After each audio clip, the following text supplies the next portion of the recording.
welcome to Turnabout Breakdown. Today, I'm here to remind you that perfection is not attainable, but if we chase perfection, we can catch excellence.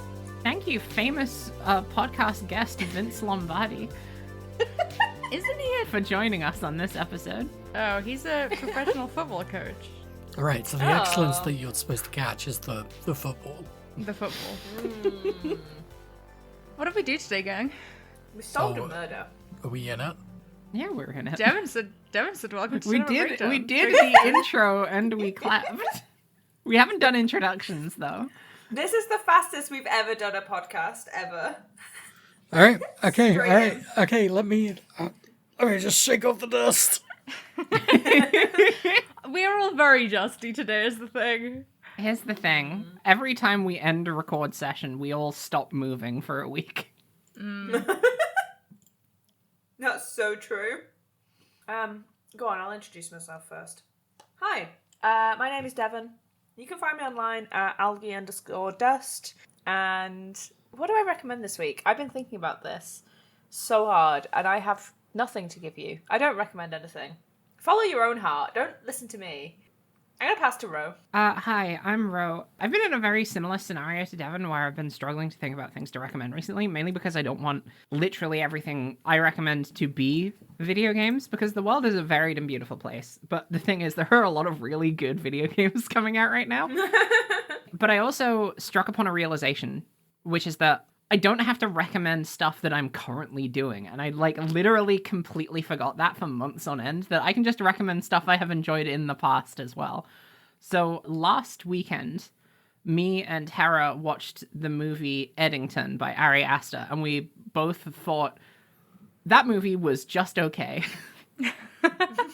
So I'm not going to recommend that movie, but instead I'm going to recommend Ari Aster's previous movie, Beau is Afraid, a movie that I think if you have any kind of strange relationship with your own mother will really have an impact on you. It was one of my favorite movies that came out, not just in that year, but in a pretty expansive stretch of time, and I think it was really slept on, so I'd recommend giving it a shot. It's not a horror movie.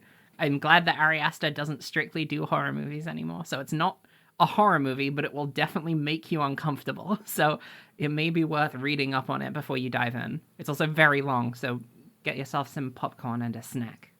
But it's a good time. Very long, not scary. Hold on, I'm taking notes. Very long, not scary, will make me uncomfortable. Sounds like a But great if time. Beau is afraid, am I not supposed to empathize with that? And also feel fear? You can empathize with his fear, but whether his fear is your fear, that's another. Well, if it's not Another my question. fear, that's just sympathy, right? Is that how words work? I don't know. You're asking an extremely autistic woman about this question. I don't know. Hi, I'm Harry. You can find me online at Harry Camara. I used a single semicolon in my notes this week. I've been agonizing since whether or not it was correct usage. Oh, let me tell you. Oh, It's on the fifth line.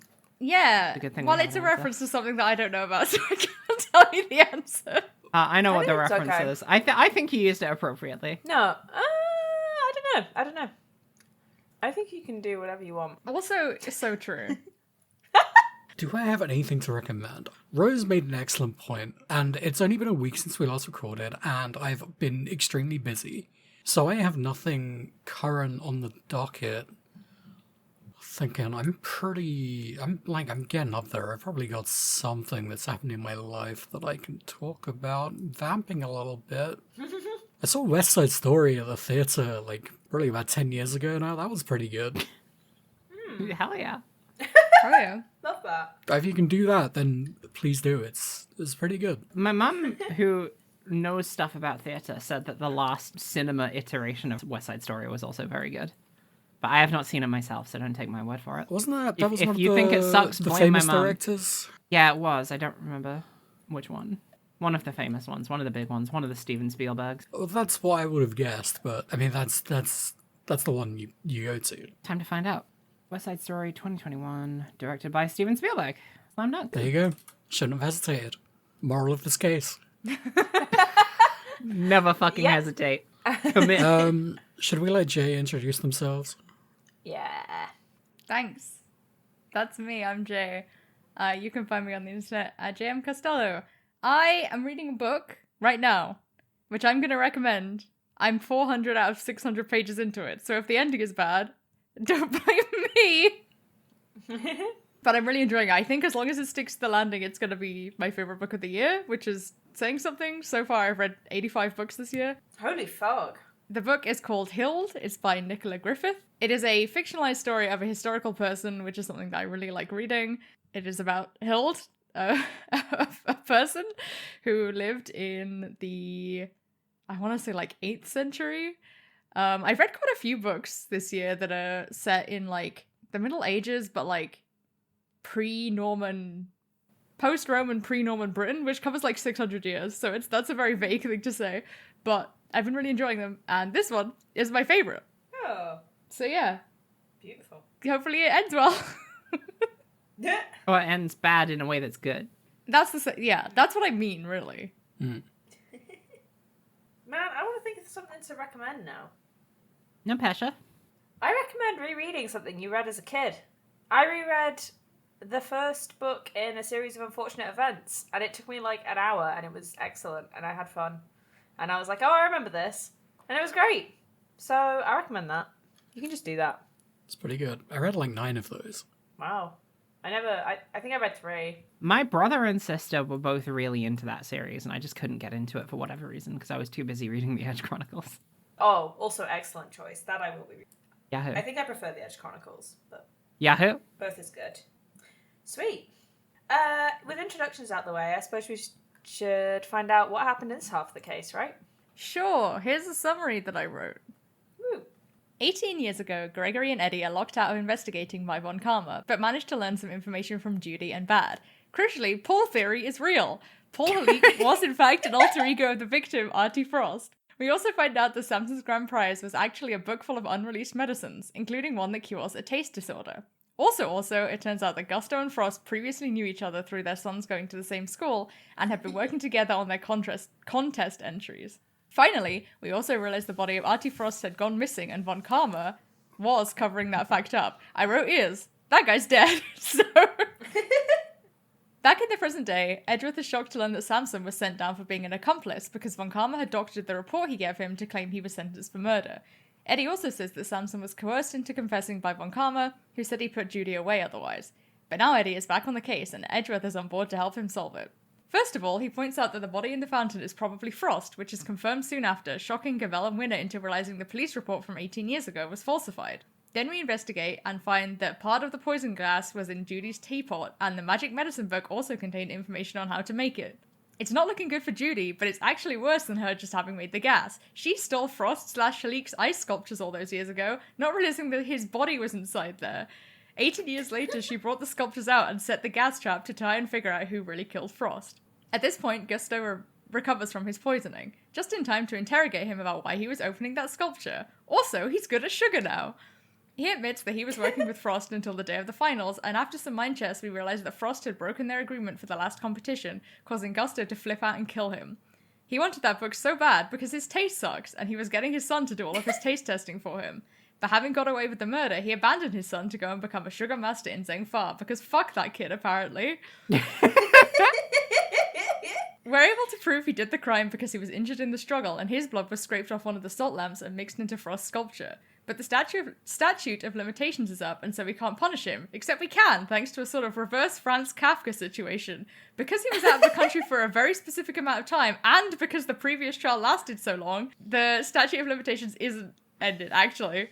It's a good thing the rules of the law are so specific and arcane. So everything works out great for our heroes, except that Cavell is really mad at Edgeworth and says he might be dragged in front of the Committee for Prosecutorial Excellence sometime soon. Also, Samson and Judy's lives were ruined, but don't think too much about that, because Edgeworth is back to brooding about what path he should take. Thank you, Jay. Very You're good. phenomenal. I don't think we need to say anything else. It's all there, isn't it? Yes. Very I need to talk about Paul Theory. Get the fuck out of the car, Hera. I'm so glad that I cut the episode right before. I'm so mad you did that. You set me up. So funny. Okay. First thing is that, like, the reason I wasn't sold on Paul Theory is because I thought it was so suspicious that you never see Frost's face when he's dead. he's always lying face down. And also the fact that his body looked exactly the same 18 years ago, yet before this point there was nothing to indicate that, like, 18 years in the past, Frost was actually dead, because the whole thing about the body being moved. And also... And another thing, like, everything about... You already have information that Frost's son is a person that exists. So I was really hinged on the idea that Frost's son would somehow be involved in this case in any capacity. I think he is the only character that is mentioned to exist in this case and is not in it at all. And then immediately as soon as this case began, they dropped the line... What is it? They dropped the line that Paul Halik never revealed his true identity in public. I feel like if they had mentioned that at any point in the past when bringing up Paul Halik, it would have been a lot easier to assume that Paul Theory wouldn't have even been a theory if they dropped that line, I don't think. Yeah. The book's closed on Paul Theory now. Yeah, Paul Theory was opened, validated, and then closed immediately. You were on board with Paul Theory last time. I don't know whether you're misremembering your own beliefs. It took convincing to get me on board with Paul Theory. I did get on board with it, but I was not considering it even remotely until Hera brought it up. And then I was like, yeah, that it could be that, but it could also be this other thing.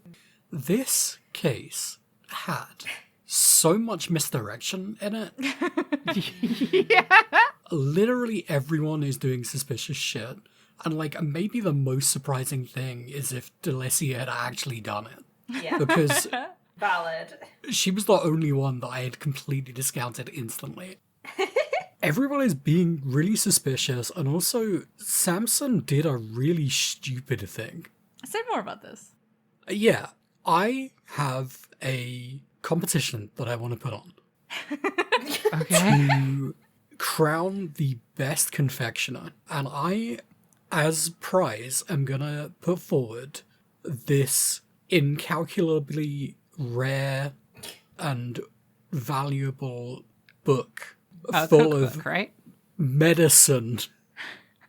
Huh? Don't ask me why I have this and no one else can have the medicine in it. And I'm gonna assume that everyone's gonna enter this competition in completely good faith. The thing is What are about you doing, confectioners man? is they're the most noble of people. When people entered this contest, like, did they know about the prize before they entered the contest? And then they entered it and were like, okay. They must have known it had what cures it had in it, because that was like Gusto's whole thing, was that he was like, I have to get this so that I can taste good again. So it would mean that literally anyone can find out about what the Angel's Cookbook really is, which is Yeah. insane. Absurd. It's absurd. It's completely ridiculous. It's literally like, it's like the Holy Grail, basically. It's like the Yeah. Big Pharma Holy Grail, you know? It kind of is. It's like the Philosopher's Stone. It's like all of those things. It's like all of those things. It is a book that has miracle cures in it, or has recipes for miracle cures in it, and Samson Tangaroa's notions behind this were just like, I don't want to give this away. Someone has to earn it. But it can't Fuck be you, Judy, dude. who has been like waiting on me hand and foot for her entire childhood. It Let's must talk be about some Judy. randomer. So, at the end of the last case, we were all gearing up to interrogate Judy very thoroughly. At that point, she was the most likely suspect. Like, Yeah. kind of without a doubt, they intentionally made it so that everything was pointing towards her as being the killer, or at least complicit in the poison gas trap. And then she drops the line out of nowhere, just says, I was abandoned as a baby and Mr. Tangaroa took me in. Oh, okay.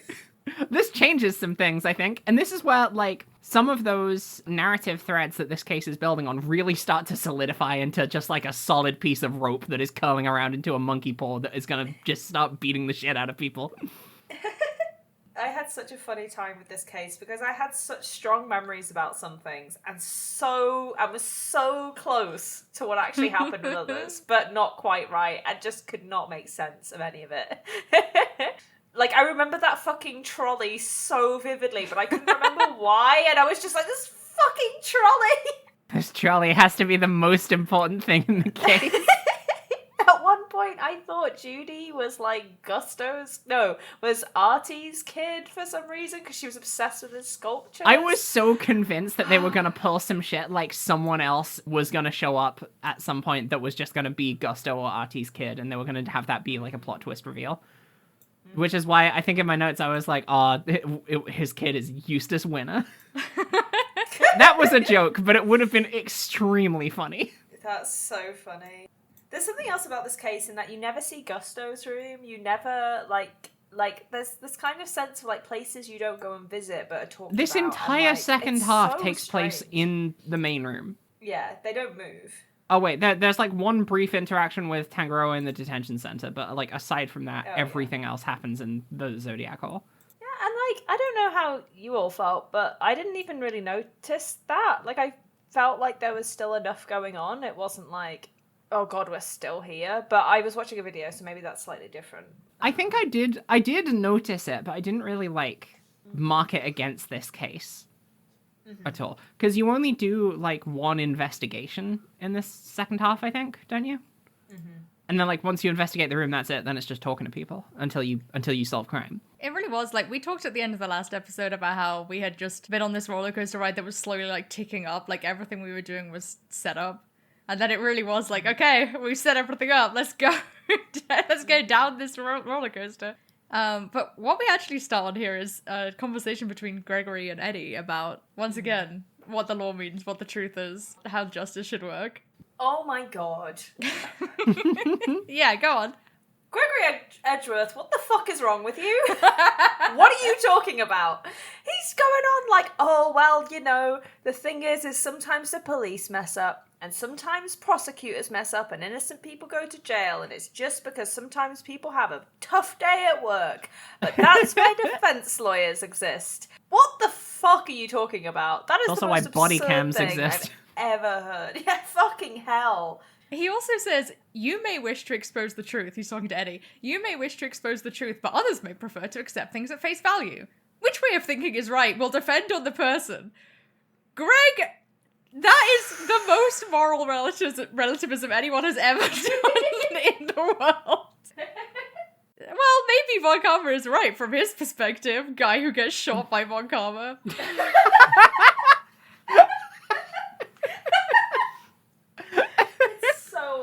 It's so weird. And the thing is, like, I really just feel like the writers of Ace Attorney don't know what they're, like, don't have an argument they're trying to make with this, which is so weird because they keep bringing it up.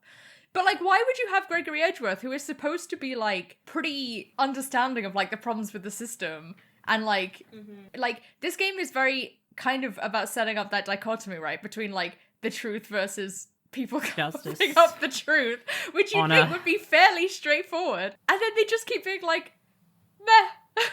Like, don't think about it too much. And I'm like, you keep making me think about it though, don't you? You know what it is? It's like, if Gregory wasn't like this, then it would be, the struggle would literally be between doing good shit and doing evil shit. Yeah, I guess that's true. And you can't really have, even a character like Edgeworth, you can't really have his narrative dilemma be, should I be a good guy or a bad Should guy? I be Even though evil? that's literally what it is right now. Yeah. Yeah. Yeah. And that's the thing, and they're working so hard to pretend like, oh, the other choice isn't evil, and then, like, it's not working because it is evil. Because it's fucked up, yeah. There's a lot in the latter half of this half of, like, Verity and Edgeworth kind of sort of working together a little. But, like, by the end of the whole thing, she still constantly is threatening him and saying that his actions are going to lead to him being severely punished or, like, ostracized or fired or stripped of his badge or whatever. So there is no middle ground here.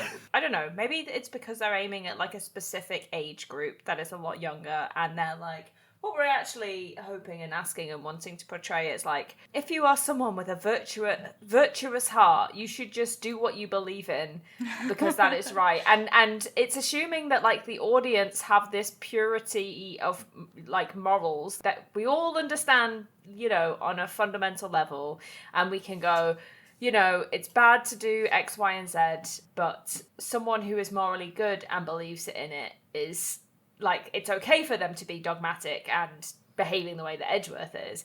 But they just don't realise how clumsily and badly they're handling that, because the opposite is true. Like, we've got Von Karma, who has done evil things, and he also, you know, believes in what he's doing. And they don't then, like, write these characters who are, like, who seem to be willfully lying to themselves or other people. Like, at no point do we see, like, the mask drop, where they're like, I kind of know what I'm doing's fucked up, but I'm locked into it because of X, Y, or Z. It's just like... There were so many moments where I felt like characters were so close to reaching that kind of epiphany, and then, like, their entire attitude just nosedived. Yeah, totally. And, like, weirdly, Alba had a really good moment of that, where he's like, I am not accountable for any crimes. I have not committed any crimes. And the second he is irrefutably shown to have committed crimes, he breaks down because he can't sustain that cognitive dissonance. But his whole character is so annoying, and that whole 3-hour fucking like marathon of breaking him down undermines a lot of that, which was actually, I thought, quite a like good little bit of like more nuanced writing. And then in this case, as we'll get to it, it's just like, oh, the bad guy is just a fucking prick, like he's just a bad dude. It's so funny, but like it's one of those scenarios where I can foresee how this could have been handled in a much better way.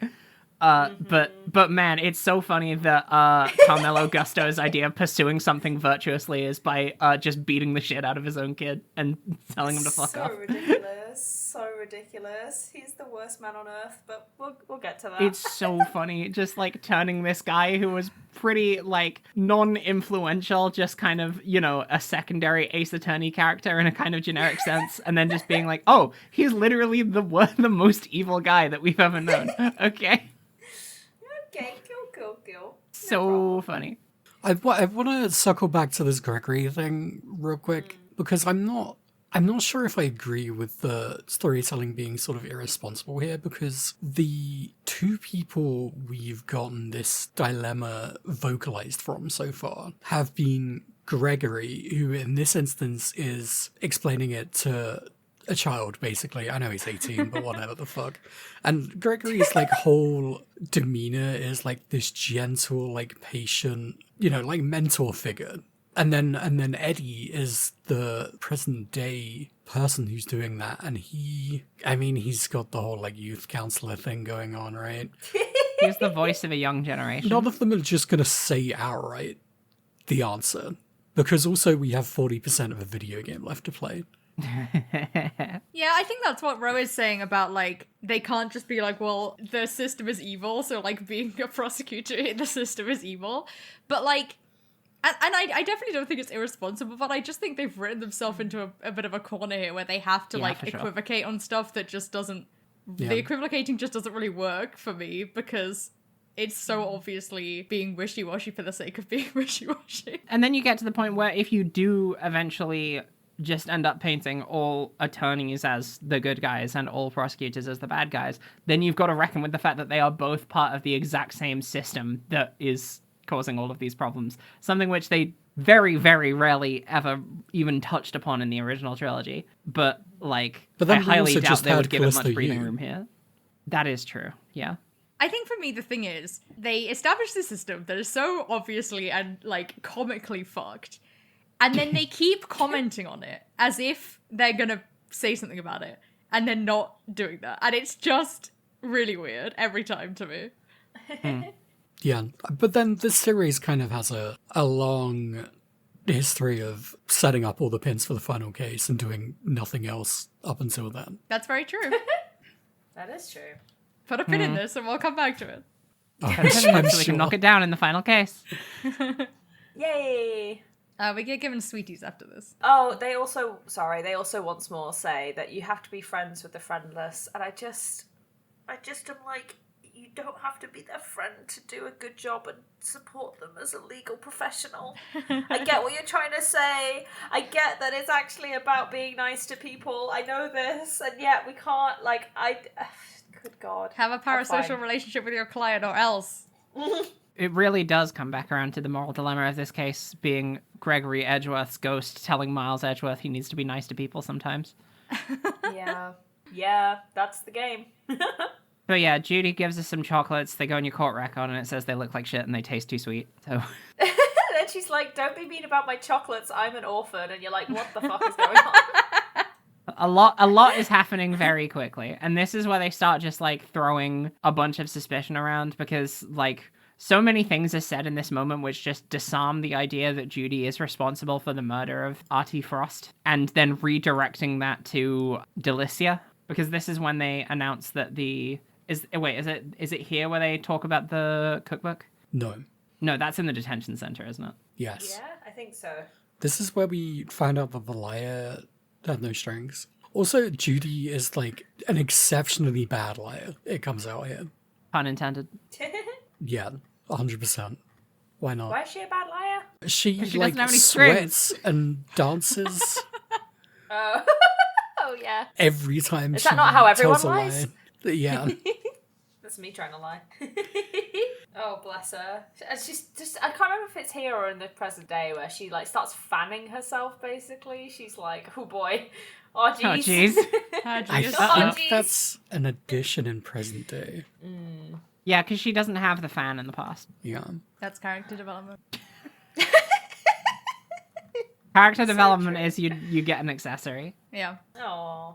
We find out some stuff about the camera. Mm-hmm. Judy took the camera of the body. She took a bunch of pictures of the sculptures. I don't know if we find out here a bit later on, but there's basically a load of shots missing. There should be more in the cartridge than there is. Yeah, yeah. That's confusing. We take another picture. Cute! She also says that the reason that she melted and ruined the statues is because she's saying she tripped over the power cord without noticing while taking pictures of it, allegedly, which is very suspicious. I don't think you could trip over a power cord without noticing. No. Very bizarre. Bad shows up, gives us a picture. I don't remember what of, doesn't matter. It was just the picture that was taken of the sculptures because Judy was like, yeah, I gave it to Detective Bad. Von Karma chases off. Yeah. Bad basically turns on him. Quits. Fully. Yeah. Yeah. I think Von Karma like takes him off the case, and that's why. But he's like, "Well, I'm Yeah, just he going to does. help you out because I want to know what the truth is," which is not what he was saying in the first half of this case. He was saying Samson's definitely guilty. I'm gonna get him. In this case, they kind of make out that Detective Bad is like the only honorable person in this entire system.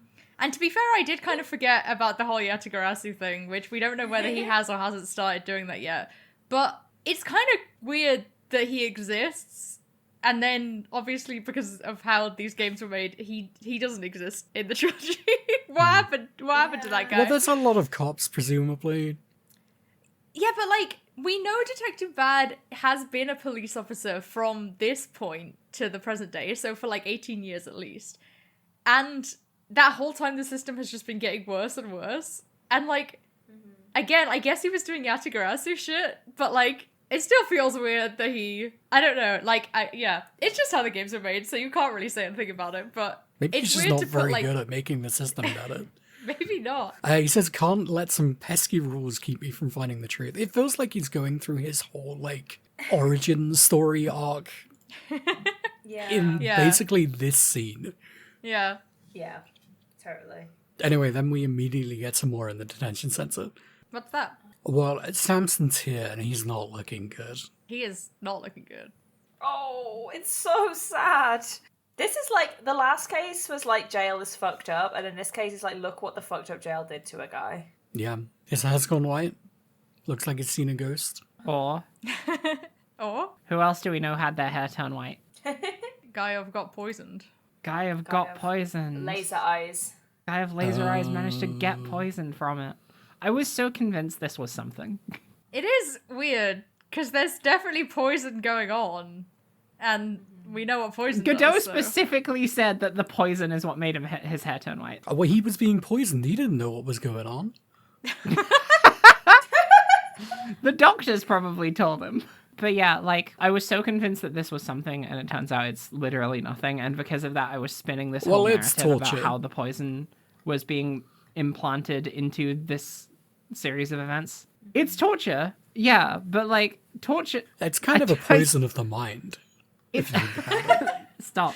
So true. It's kind of a poison of the spirit. There is literally like a flash sound effect, and it snaps into his hair being brown to his hair being white. Like it just happened. And I think the only thing that can do that is ghosts or poison, and we know ghosts don't exist in this series. Not yet. They don't at all. Well, maybe in the next case. It was torture. Von Karma, well, they say it was Von Karma who was doing this, but we know that Von Karma was hanging out at the mansion. So Von Karma says he was doing it. Yeah. He straight up says next time you talk to him that he was like constantly snapping really loudly. Yeah. So he could to make right, him 'cause he prevent him doesn't from sleep. sleeping, which makes it sound like he was doing some Jets versus Sharks shit to Samson Tangaroa. Von Karma's some kind of Nosferatu, I think. This is no. Because he So doesn't true. seem to sleep. No, I don't think he does. I think he just stands upright in a coffin at the Von Karma mansion. Yeah. Yeah. One Well, we know castle. there's vampires. We do know there's vampires. Who's vampires again? The guard and somebody Oh, yeah. else who I forgot. And Von Karma, obviously. Of course. Oh, the judge? Well, no, the judge isn't vampires. The judge is clones. The judge's ants. The judge's ants, yeah. You know, I feel like we haven't mentioned this, but the fact that Verity Gavel exists pokes a lot of holes in judge clone theory. That is very sad. But also, is she actually a judge, or is she like she's got a gavel and she works? She's and she role-playing. Talks about court a lot, but I've never seen her in a courtroom. It's true. She's just Well, what the do you judge mean? We've for seen the her in a courtroom prosecutorial the excellence, entire time. Blah blah. Whenever she goes to the courtroom. Maybe she's like Judge Clone 2.0. Oh, Congratulations unless on the she's translation. like the queen of the ant colony. You know? Oh my god. I don't know. And what that's to why gross. she's say. like that. I'm sorry. She's the Ant Queen. Harry hates one. Oh god. She does act a lot more judge-like in this case, I feel like. She acted pretty judge-like in the last case too, I felt. At least in the first half. I don't remember. Well, actually, no. I think this case more judge-like, last case more priest-like. I was so convinced that there was going to be a point where we were talking to Samson and he was just going to straight up die while we were talking to him. Oh, the case would have ended a Yeah. lot Oh, sooner yeah. if that were the case. Totally. Well, like, either in the past or in the present. Right. Also, just because a suspect died doesn't mean a crime is solved. But he's not going to die because he just needs one squished chocolate and that's it. He just needs a Well, good night's sleep. that one guy died in the past in Ace Attorney 3, and they stopped the case. They stopped the trial. That's true. I was Doesn't so matter after that. convinced that That's these true. chocolates had ubiquium in them or some shit. Or the other one, the poison one, the other poison one, Asphyxian. asphyxian. But they're not individually poison. Well, I guess one is in. Well, no, but the entire rat point is that poison. you combine them with another thing and it makes the poison. But you can I make see. someone eat two things or eat a thing and drink a thing. Tea is very easy to poison. It's really funny how little convincing it took Detective Bad to be like, yeah, I'll give this guy a treat. Why not? I'll give this guy a handmade, hand-wrapped chocolate treat without testing it. That's his character development that he's going through in this. That's fastest not of all time. character development. He just fucking loves sweeties. That's true. He loves candy. Sweeties. Or does he eat one? You have like 3. No, he doesn't. No, it's all for Samson. So he can power up like Popeye the Sailor Man. Kind of, yeah. I'm surprised there hasn't been an Ace Attorney character that's done that. Well, actually, I guess Alba did that. I can't believe I defended his character. Yeah, Not actually, I but never would have his seen that writing, coming. Incredible. Anyway, Artie Frost was Paul Halik. Who could have Full guessed? theory confirmed. They're insinuating a connection between Gusto and Halik, but there isn't really any groundwork for it at the moment. Just that because we're still trying to figure out why Gusto would have been in Halik's room, and also we as players still thinking about why Gusto would have been the one to trigger the poison trap into future. Samson tells us that their entries for the semi-final tasted the same Why would he have thought that? because he eated them. And they tasted Oh, the same. yeah. Oh wait, I was mixing up the bit. I thought you were referring to the bit that wasn't the tasting the same. I'm talking about the previous round, the semi-final, with the like 2 entries that looked suspiciously similar and tasted equally Suspiciously similar. Yeah. I don't think I trust this guy's ability to say something tastes similar to something else. Why is that? Well, he also discloses to us shortly after this that he has a disorder that prevents him from detecting certain flavors, which I think is kind of a wild thing for the judge of a cooking contest to say. Well, he didn't know. It's so He ridiculous. has the revelation like in this moment. But he 'cause was he's talking about no how he, much his food Hera, sucks in prison. He suspected that He was did the suspect problem. it. We all ignore things that we suspect are wrong with us. That is He's judging a extremely cooking contest. Is he the only judge on the panel? Edra says, "Oh, you thought the other two tasted the same, but what did you think of the sculptures? Because Delicia tried them and she thought it was really salty." And he's like, "Ah, fuck." Oh, Uh-oh. was he I've the always only judge? suspected I couldn't taste salt. Yes, he was the only judge. How That's could he so not be? dumb. Because he's the guy who has the book, and he's the ultimate confectioner. Yeah. This. It's so stupid. The whole thing is just in service of the plot. Yeah, I was It's gonna so say, last funny. episode you said his house was designed for the plot, and I'm like, yeah, a lot of things were designed really is, for the yeah. plot.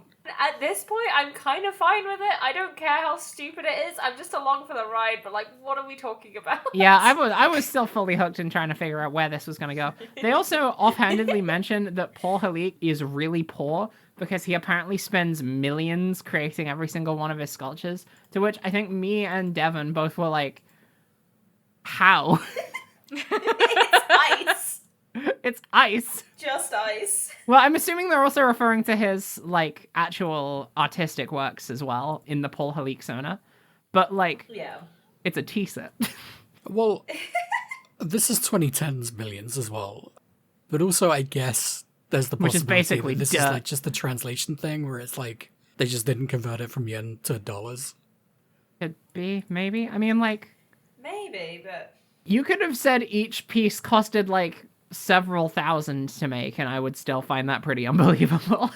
Well, his sculptures, we see his sculptures in the present, and they're pretty big. They're pretty big, but it's ice. millions. And they give you all the supplies to, like, No, I make mean, them. you see the, like, there's the, like, god statues. Oh, and those there's ones, the- right, those ones. Like, every art piece in the Zodiac Gallery. in the Okay, present. well, Hera, something statues is you made made. of rocks, and those are notoriously cheap. Millions could buy you so many rocks.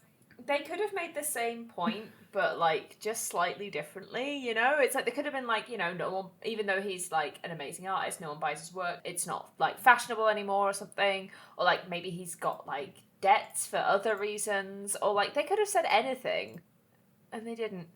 They don't really paint a picture of his like personality at all until Yeah, the there's, like, very, one- very end of yeah. this case. And in that But they could have interaction, in done the that end of this here. case, he seems like kind of a dick. He's such I- an asshole. Really thought they were setting up the angle that, like, he got in debt and, like, the mafia, like, kidnapped his son. Yeah, they could have done that. Which I They guess could could have have done happened. that. It literally is just not resolved. So much The about thing this about that case kid's is going about missing. what happens when you have a dad. Which is why Detective Bad is one of the Yeah. only people that comes out looking clean. 'Cause he's one of the only people that isn't a dad.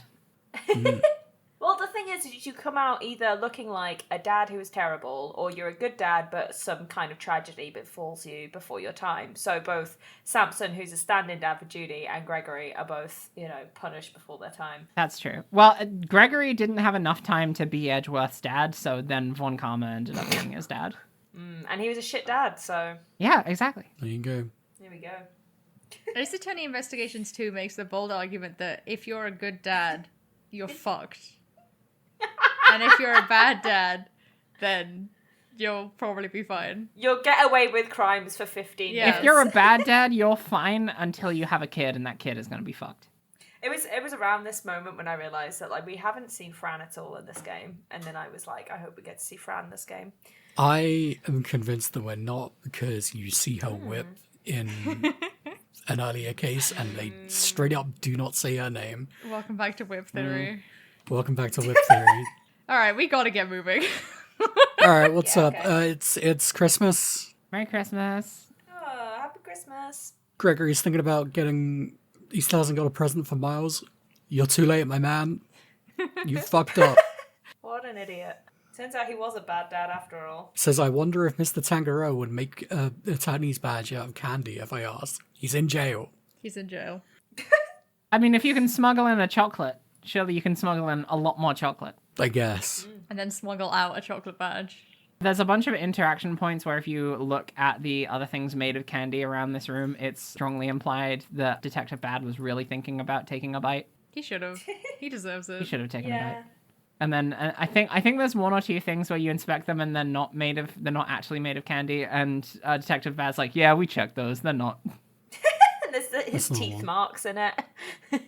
Yeah, we get to finally walk around the Zodiac Hall. This isn't the Zodiac Hall, this is the central area fountain room or whatever it's called. Beautiful. not as cool. This is where you find out about a lot of stuff. Yeah, there's a forensics guy here. He's looking at the water. There's blood in there. They put blood in Oh there. no. There's also sugar in there, and he does say first, And salt. I just found a bunch of salt and sugar, and then he's like, oh, also blood. And chocolate.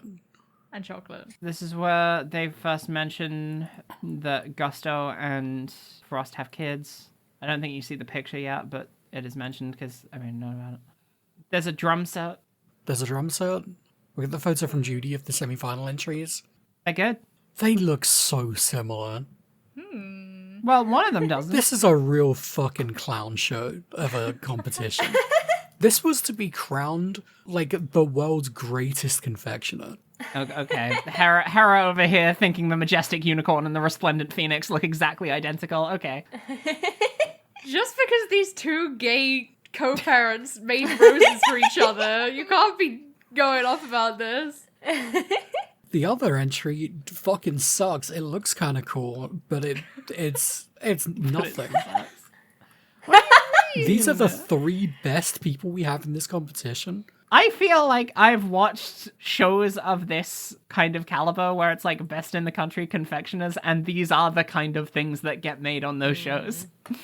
The tail of the phoenix and the unicorn look exactly the same. Tanjiro had a little else on his mind than judging. Maybe he's just a very bad judge.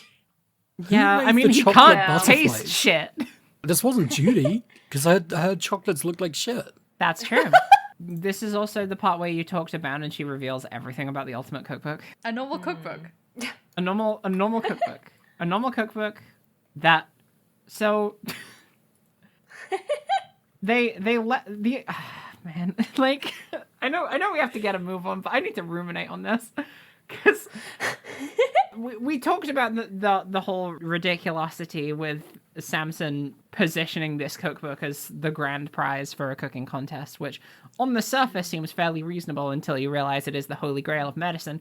And then you also realize it's got literal unique recipes for making poison in it, apparently. I don't think it is a recipe for poison. It's a recipe for Infesticide Ultra, and it says it's like a warning. It's like, hey, don't mix this with Ubiquitium. Having a recipe to make a potent poison that is banned in most countries, it seems like the key to unlocking advanced levels of chemical warfare, the likes of which the Ace Attorney universe has never seen. I mean, we all have mustard gas ingredients in our houses. This isn't like, I'm not doing like an anarchist cookbook bit. This is like, it's just This is mustard like, gas too, Hera! Hold on. One of the ingredients for this poison and for Infesticide Ultra X, whatever the fuck it's called, you have to have a license to handle. So it's not just a regular cookbook. It's a license to handle the product Infesticide Ultra. I don't think it's a license to handle. Oh my god. But what Hera was arguing is that this cookbook it has the ingredients for Infesticide Ultra in it. And so it's telling you how to make a banned substance, basically, even if it's not telling you how to make the poison itself. It's warning you about the poison. Well, yeah. It still doesn't make any sense. It's so ridiculous. Just the fact that it has miracle cures in it. This guy's literally on, like, he's literally Willy Wonka. Well, it's not his. He didn't make them. He inherited it. God. No, that's true. I mean, let's be real. Willy Wonka's a Nepo baby. Yeah. And he's done some fucked up shit. That's not true. His dad was a dentist. And his competition was fucked up. Oh my Wow, god, Hera I knows can't the Willy believe Hera Wonka just lore. pulled deep Willy Wonka lore on the podcast. I'm Oh my very God. familiar with this movie. Are you just gonna talk to me about Vermicious Canids now? Jesus fucking Christ. Are we heading to the minus zone? What the fuck is going on? I would love to talk about Vermicious Canids, actually. What I the don't, fuck that's is scary. a vicious canid? I feel like I've fallen through a sequel, Jay. wormhole. Why do It's all from when they of go you into know space. that? It's from What it's is from when they go into happening? space and they go to the space hotel and meet the president and the president gets attacked by aliens. It's really scary, okay? Oh, good. I love that book so much. It's really good. It's very scary. They go down an elevator that makes you younger the more you go down it. Fuck. That I'm sorry, like complete side tangent, just for me to make a single comment. The second Willy Wonka book is on some like the Wizard of Oz shit. Yeah, it's nuts. That's an L. Frank Baum book to me. That book is insane. Has anyone watched the Shyamalan one? It was Shyamalan, right? No, I have not Yeah. watched Wonka I singular. haven't seen it. I was just wondering if they like retconned any of the backstory stuff. I'm gonna go back in time and make a sequel to the Gene Wilder Willy Wonka movie. It would have probably been, well, I don't know, they could do special effects back then. They could have done Minus Land like no one else, and it would have scared the fuck out of me as a kid. Yeah. Are we recording an Ace Attorney podcast right now? What is going on? This is just like Shark segment all over again. I I'm know sorry. what a shark is. You've just spent 18 minutes using nouns that I've never heard of. Well, here's a noun for you. Cold Killer X. Yeah, yeah, what about it? You all ridiculed me last Incredible. week when I said I did not, because I knew. that Infesticide Ultra sounded like Cold Killer X. It's the don't same remember company. I ridiculing was connecting the dots. Okay, Well, firstly, Ro, Hera, there's I only do one need to person ridicule left. you, because at this point they talk about Cold Killer Pro because we're in the past. Cold Killer X hasn't what been the invented fuck yet. ever? You think they sold the rights? It's an institution. Yeah, Hera has a very good eye for vibes, and they had the same vibes. And I'm sorry, I do have to publicly shame Devon, because Ro and Devon both were like, what the fuck are you talking about? Oh no! Okay, I'm full of shit. What is wrong with you? I want to publicly apologize for being full of shit. I stand by everything I've ever done in my life. Yeah, good for you. We're out of the apology era. We can't go back. We can't Oh. go back. I've never done anything wrong. Yes! Nobody's ever done Well done, anything Devon. wrong, but Hera has done everything Nobody right. has ever done anything wrong. Nobody's ever done fucked up this anything wrong. case so bad. Gregory Edgeworth in this case. Von Karma's here. He's separated us from everyone because he has to interview them all, supposedly. He's not doing that. He just doesn't want us to talk to them. But he's like, you know what? I'll do you a favor. Just ask me about anything. We ask him about his wife. Yes, His whole law. life. We need to know more about his wife. So the reason he talks about his wife is because they're talking about the like caliber of the entries in the semi-final, and he says like, "Oh, my wife is an amateur cook, but she could like literally demolish any of the competition." Apparently, I'm certain he mentions his wife in 1-4, and I don't remember what the tone of it is. He mentions his daughter, and it can't be Francisco, which means that he has another daughter. So nuts. Nuts.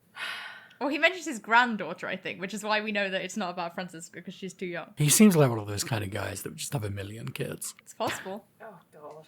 And he only knows the names of about like 3 of them because he's so awful. Yeah. The ones who aren't prodigies, he doesn't even talk to. Genghis Karma. Oh god. Awful. He immediately lies to us. Surprise, surprise. He's like Frost and Gusto. They didn't even know each other, and we were like, So okay, look come on, Look man. at how similar these are.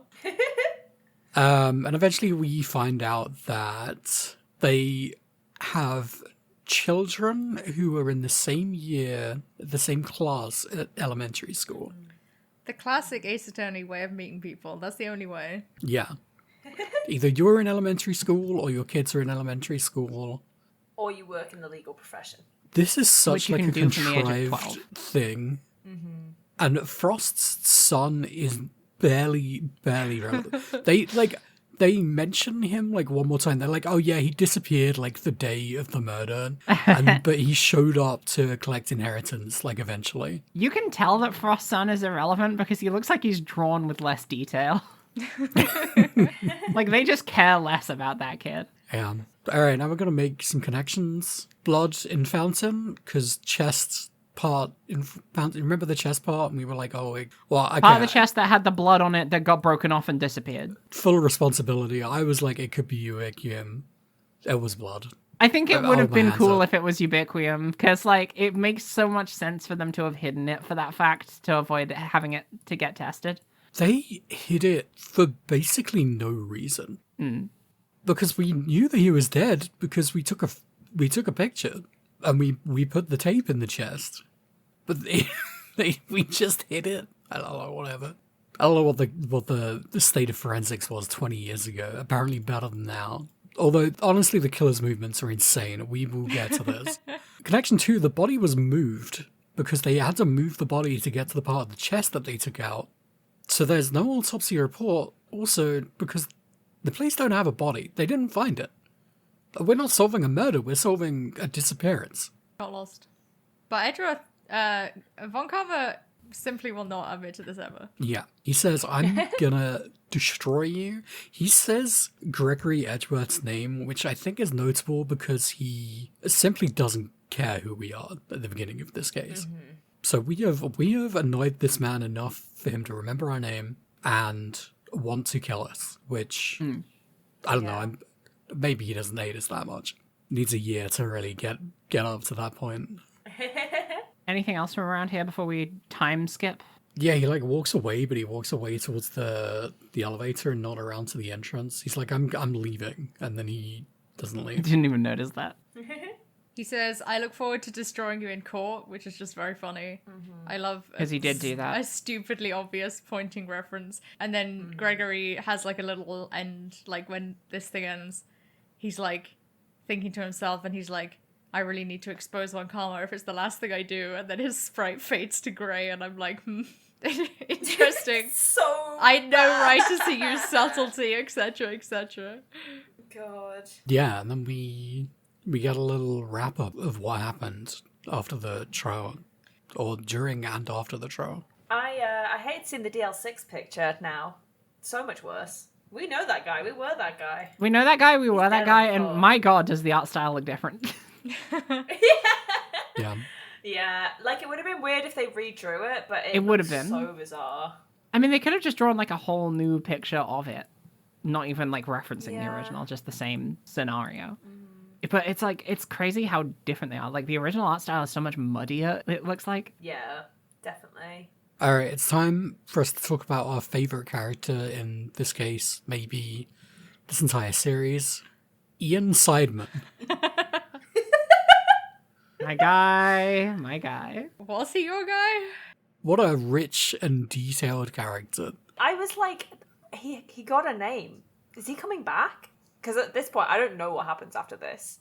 Is he coming back? Surely not. It is weird that they name him. This is literally Dead Man. I fear you may be right. Yeah. I don't really understand why they bothered to name him at all. This is Mackerel to me. Yeah. Oh god, this is Guts and Brawn. This is Guts and This is Brawn to Von me. Karma's dirty detective who did like a bunch of the interrogations and led the investigation before Bad turned up. And like, sure, he did a bad job, but he absolutely was a fall guy here. Well, here's the thing, right? So I've written went down for it, which implies he went to jail. I don't think he went to jail. I think he just got fired. But Right, yeah. that happened. Tragic. Like, he was definitely sanctioned in some way. Everyone knew the confession was coerced because of that. Like, it was proven. We know that Von Karma got dinged for it, but not really in trouble. And then they were still like, but Samson did confess, so I guess he can go to jail for 20 years. What the fuck is Yeah. going on? What the fuck is going on? Well, you've met the judge. I've met the judge. But you know, the thing is everyone can just have a bad day at work, and Yeah. you know, that's why defense attorneys exist. So true. Yeah, exactly. We're friends to the friendless. And that worked really well. Yeah, and that worked really well for Eddie Fender, who literally could not stop thinking about how badly this all got fucked up for the longest time. Yeah, and It worked really well when the prosecutor came to fix everything. he's like, yeah, after all this happened, I was like so pissed off, and the only person that I could turn on was you for, quote, choosing to stick with Von Karma, which is like so delicious to me that he got so mad at a 7-year-old for being So brought up by Von wild. Karma and then being like, yeah, I guess like that has shaped my entire life. I Maybe think the kid had bad Eddie is vibes. such a And you good know what? He was character. right. That kid did have bad vibes. That kid did have bad vibes. I am so intrigued by, like, Eddie meeting Phoenix, because, like, Eddie has a lot of, like, values, whereas Phoenix is, like, full of shit. And to be like, this is the man who, like, saved the legacy of, like, all kinds of shit or whatever. Like, I'm so intrigued by this. I also think they just have like opposite ways that they see people, but specifically Edgeworth, where like, so they kind of both knew Edgeworth when he was a kid. Like, I don't think him and Eddie ever met, but like, he knew of him clearly, and he knew what happened to him. And Phoenix Yeah. was like, oh, I knew this guy when he was 9, and then I don't believe that he's evil now, even though he's clearly sending people to jail on false evidence, because I believe so strongly in the person he was when he was 9, and I believe that I can make him come back. And then Eddie's like, this child is ontologically evil because he went off with one Karma. Ontologically and became evil, a baby. prosecutor. It's really good. I mean, like, so much of this case gets me thinking about what Edgeworth's headspace is on characters from the original trilogy, because, like, this case solidifies so much of his opinions towards his former mentor, because it's, like, obviously he had to confront it in the past a bunch of times, but this is like, oh, man, I'm now realizing how, like, horrifically insidious my mentor was in, like, actively screwing with my dad's final case, getting him murdered, and then taking me on, and then trying to get rid of me as well. So I think he probably has a lot of thought about, it's kind of fucked that my dad tried to get rid of this guy, Eddie tried to get rid of this guy, and the only person who successfully got rid of this guy is Phoenix fucking Wright. Interesting. Well, he got lucky. That's so fucking lucky. He got lucky. What do you mean? He's an ace attorney. Larry was there That's as fucking well. lucky. Yeah, Larry successfully got rid of Von Karma. There were some ghost shenanigans. Let's be Maya real. Fey saved his Mia fucking Fey life. got rid of Mia. Von Karma. Yeah. Yeah. Eustace come back. Oh my god, Eustace Eustace. comes back and drops the most incredible line. What's up, losers? What's up, losers? It's winning time. It's winning time. It's Oh. winning time. We missed something important from Eddie. Yeah? Samson was convicted as an accomplice, and Oh, yeah, Von that is Karma important. doctored the record to say that he was convicted for murder. Yeah, so this, I thought this was just like him doctoring the record for the sake of showing it to Edgeworth. But no, apparently that doctored record is what is widely held to be the case, because I think later on they show it to Verity, and she's like, oh yeah, he was convicted for the murder. But like, he didn't get sentenced for a murder. So I don't get why people would think that. Yeah, I think we'll get into this more at the end of the case, but I think this is where the case, like, starts to get weird for me, is, like, they put so much effort into, like, basically all these convoluted ways in which we can end up sending Gusto to jail for this, and it's like, see, justice does work out in the end, because of... If you keep fucking around with it. If you keep fucking around with it, you'll just find, like, coincidences that mean that it's fine. And, like, I've been thinking a lot about why, like, this case is really weird, right? Because it directly links to, like, the DL6 incident, which is, like, really at the heart of the trilogy. And you only get one shot to, like, say what happened in the DL6 incident, or in the IS-7 incident, which, like, obviously wasn't even a thing at the time. Like, we had no idea what trial Von Karma and Gregory were arguing over. The only thing they say about it is that Von Karma got penalized. So that's the only thing they had to work with. And I thought for a long time, like, oh, is the reason this feels a bit weird is just because, like, you know, I played it 10 years later. It doesn't have, like, quite the same nostalgic value for me, even though I do feel very nostalgic about this game, but, like, not in the same way as the trilogy. You know, it's sort of, like, again, the DL6 case is such a integral part, whereas this is like a very silly little, it's a third case of an Ace Attorney game, which are always like a little bit inconsequential. And even though this one isn't inconsequential, it's like the actual, like, Judy Bound is not like a character that we really are interested in, or like Samson is not a character that we're really interested in, except for how they play into the DL6 incident. Whereas before it was like every character who was involved in that was so integral to the trilogy, right? And So I thought it was that, and then, like, I think it is that to a degree, but I think where it really falls apart for me is this part where they're like, we just had to make it a little bit more complicated, a little bit more convoluted, and a little bit more convenient and, like, syrupy sweet at the end where everything works out great because of these weird, stupid coincidences. Because Edgeworth is the main character of the story, and good things have to happen, and we have to tie it all up with this really neat, but, like, cliche, not cliche, what's the word? Like, just, like, way too convenient bow. And I think that's where this case just doesn't quite fit the space that they're trying to put it in for me. And I really got this sense in this case that they were going to do something, like, they were going to do something to Samson, like, especially right at the end. I felt very much like he was going to die or something. Yeah, or, like, I really felt that. There's something about the fact that you see him and his hair's gone white and he's, like, kind of like this really, shell of a person and stuff. And that happens kind of, you see that twice where he's in a much different state to last time you saw him. And I was like, they could kind of go hard with this and be like, but it was too late, Like, he has been in prison for 18 years and it has been really hard on him. And for whatever reason, like, maybe he dies, I don't know. But it felt like they were kind of trying to build that. And then they chickened out and they were just like, everyone's happy. Oh, it's beautiful. He had the time of his life in that prison. He was baking cakes for fucking Canis. Like, he was having such a good day. He was having a great time. Go hard at Anyway. Attorney Investigations too. Eustace is here. Eustace is here. Gravel knows about the IS-7 incident. She knows everything. Kind of weird because she was 8. You just learn She about knows these everything. things. Yeah.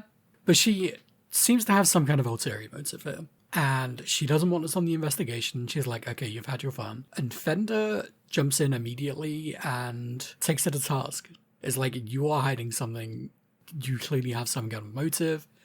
You better let us on the investigation. And really doesn't leave her with a choice. And then he's like, I've got something to do. I'll see you later. Have fun investigating. There's too many people in this scene. I gotta get out of here. There's too many people in this scene. I gotta go It's so stand by funny. this cart for half an hour. Absolutely fuck all reason. There's a really funny Eustace line, which may come before or after this, where it's where we find out that it's Artie Frost's body that was discovered. I think, like, a cop comes over and is like, we've determined it was him. And Eustace is like, oh, who's that? And they're like, oh, he was a very famous sculptor and he was, like, in the finals of this competition. And Eustace says, always good to encounter a fellow winner. And I'm like, that guy was floating face down in a fountain, but okay. Man. Still counts. Still That counts. counts. Also didn't win. Yeah, also did not win. Kind of important. There, We have to talk to Larry. Loris has been drawing some shit. And breaking teapots. And all the colours are so accurate. It makes me mad that he's really good at art. Yeah, and he broke a teapot. But it's fine, he swapped it for the spare. yeah, and the spare tea tastes kind of weird. Yeah. What's weird about it? It has kind of like a minty aroma, which is not very subtly slipped into our evidence.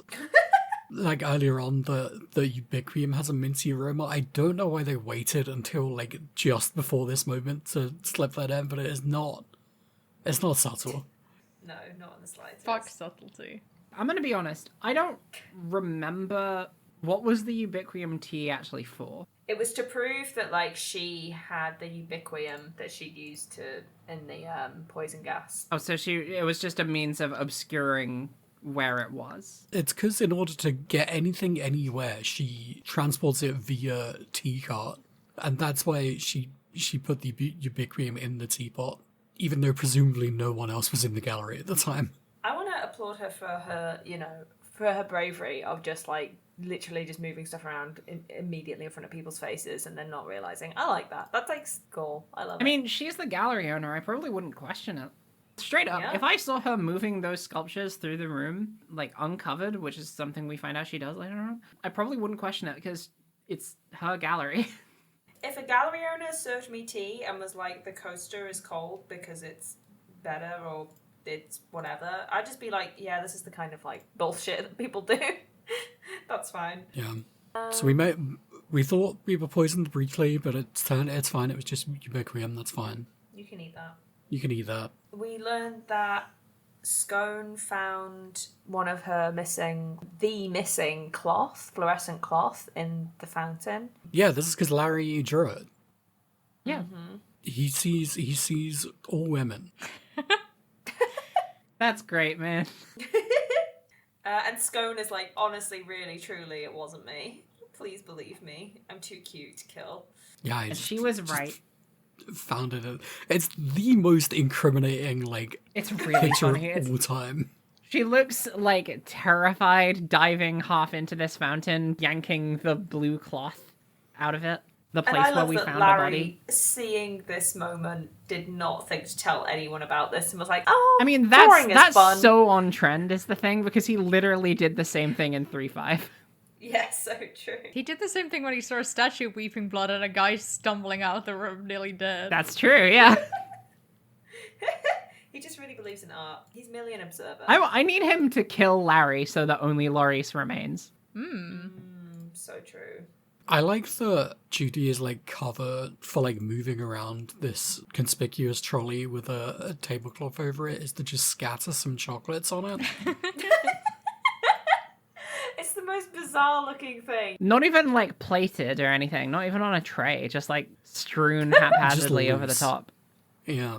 This is also where we learn that the poison gas recipe is in the cookbook, and it really, Edgeworth is asking about it, and it really does sound like he wants to kill Larry. Yeah.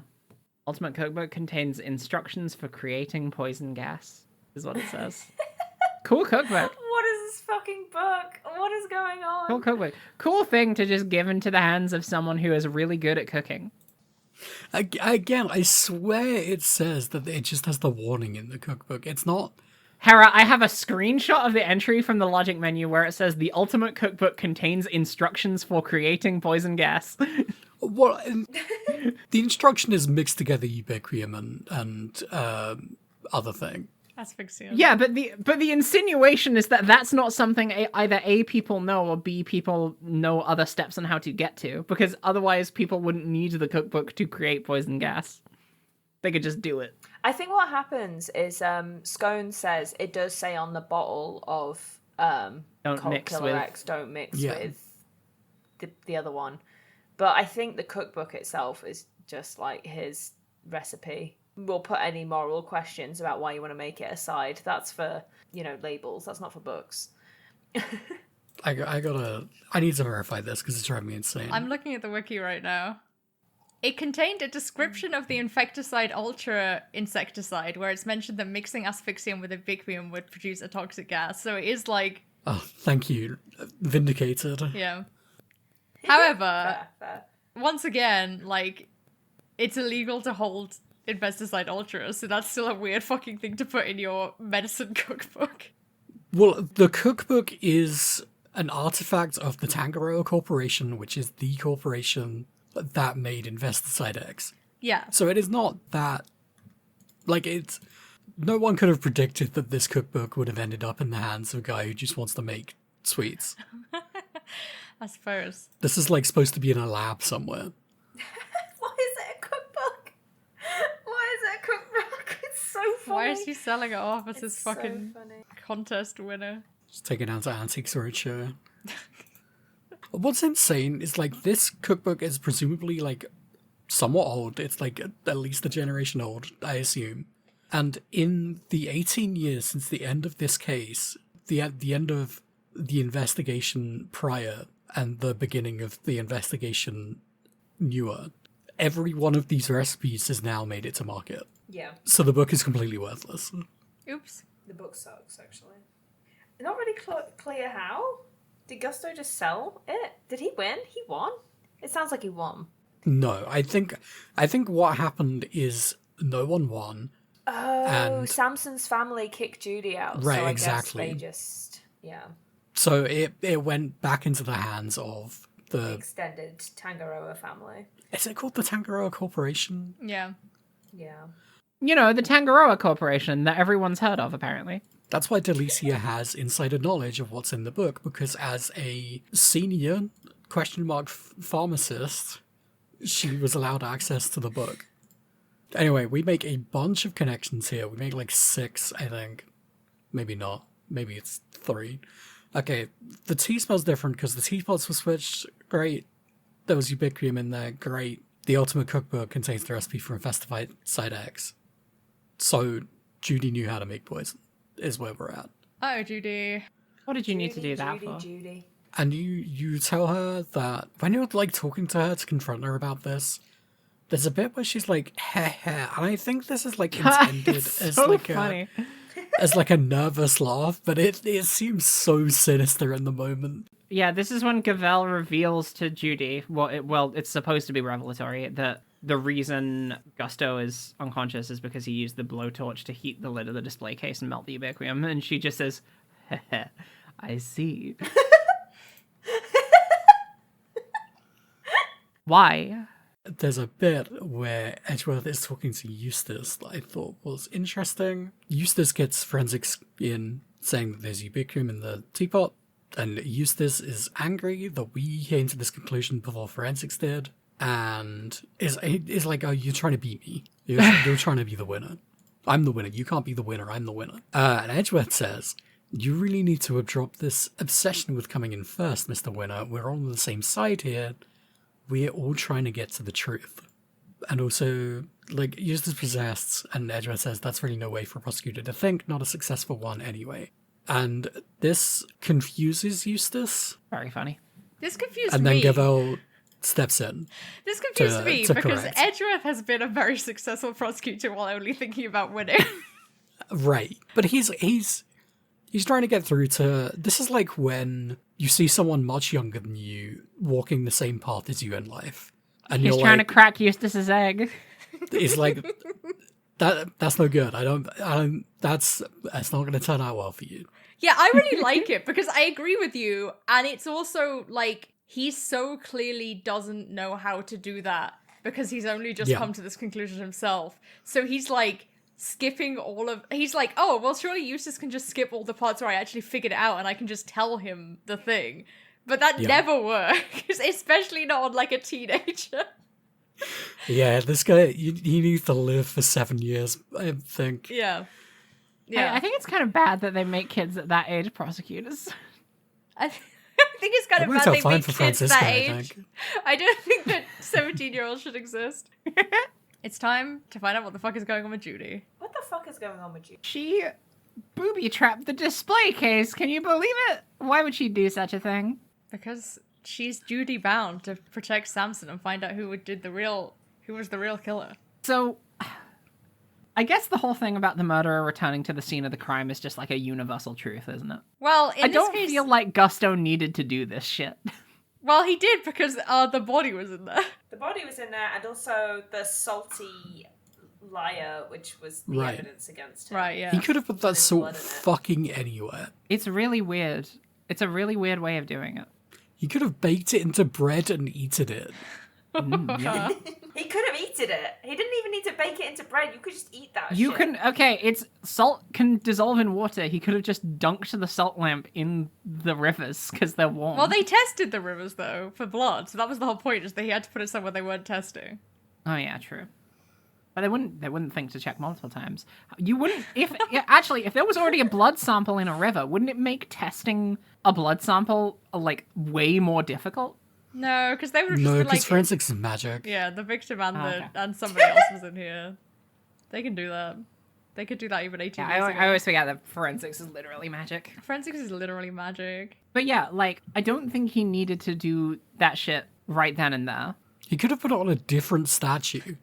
I don't think he was thinking very straightforwardly because he had just got into a fight with somebody and killed him. For a character that's so, like, oriented around mastering his skill and being meditative, he's extremely brash. Yeah. His skill is not it's killing always people. The way, though, isn't it? But he was of sound enough mind to say, I should obscure the time of death. And here's how I'm going to do it. Here's what you're gonna do. By turning him into an ice sculpture. By turning him into an ice sculpture. So creepy. So creepy. Really creepy. Because then Judy took that shit away without realizing there was a dead body in there.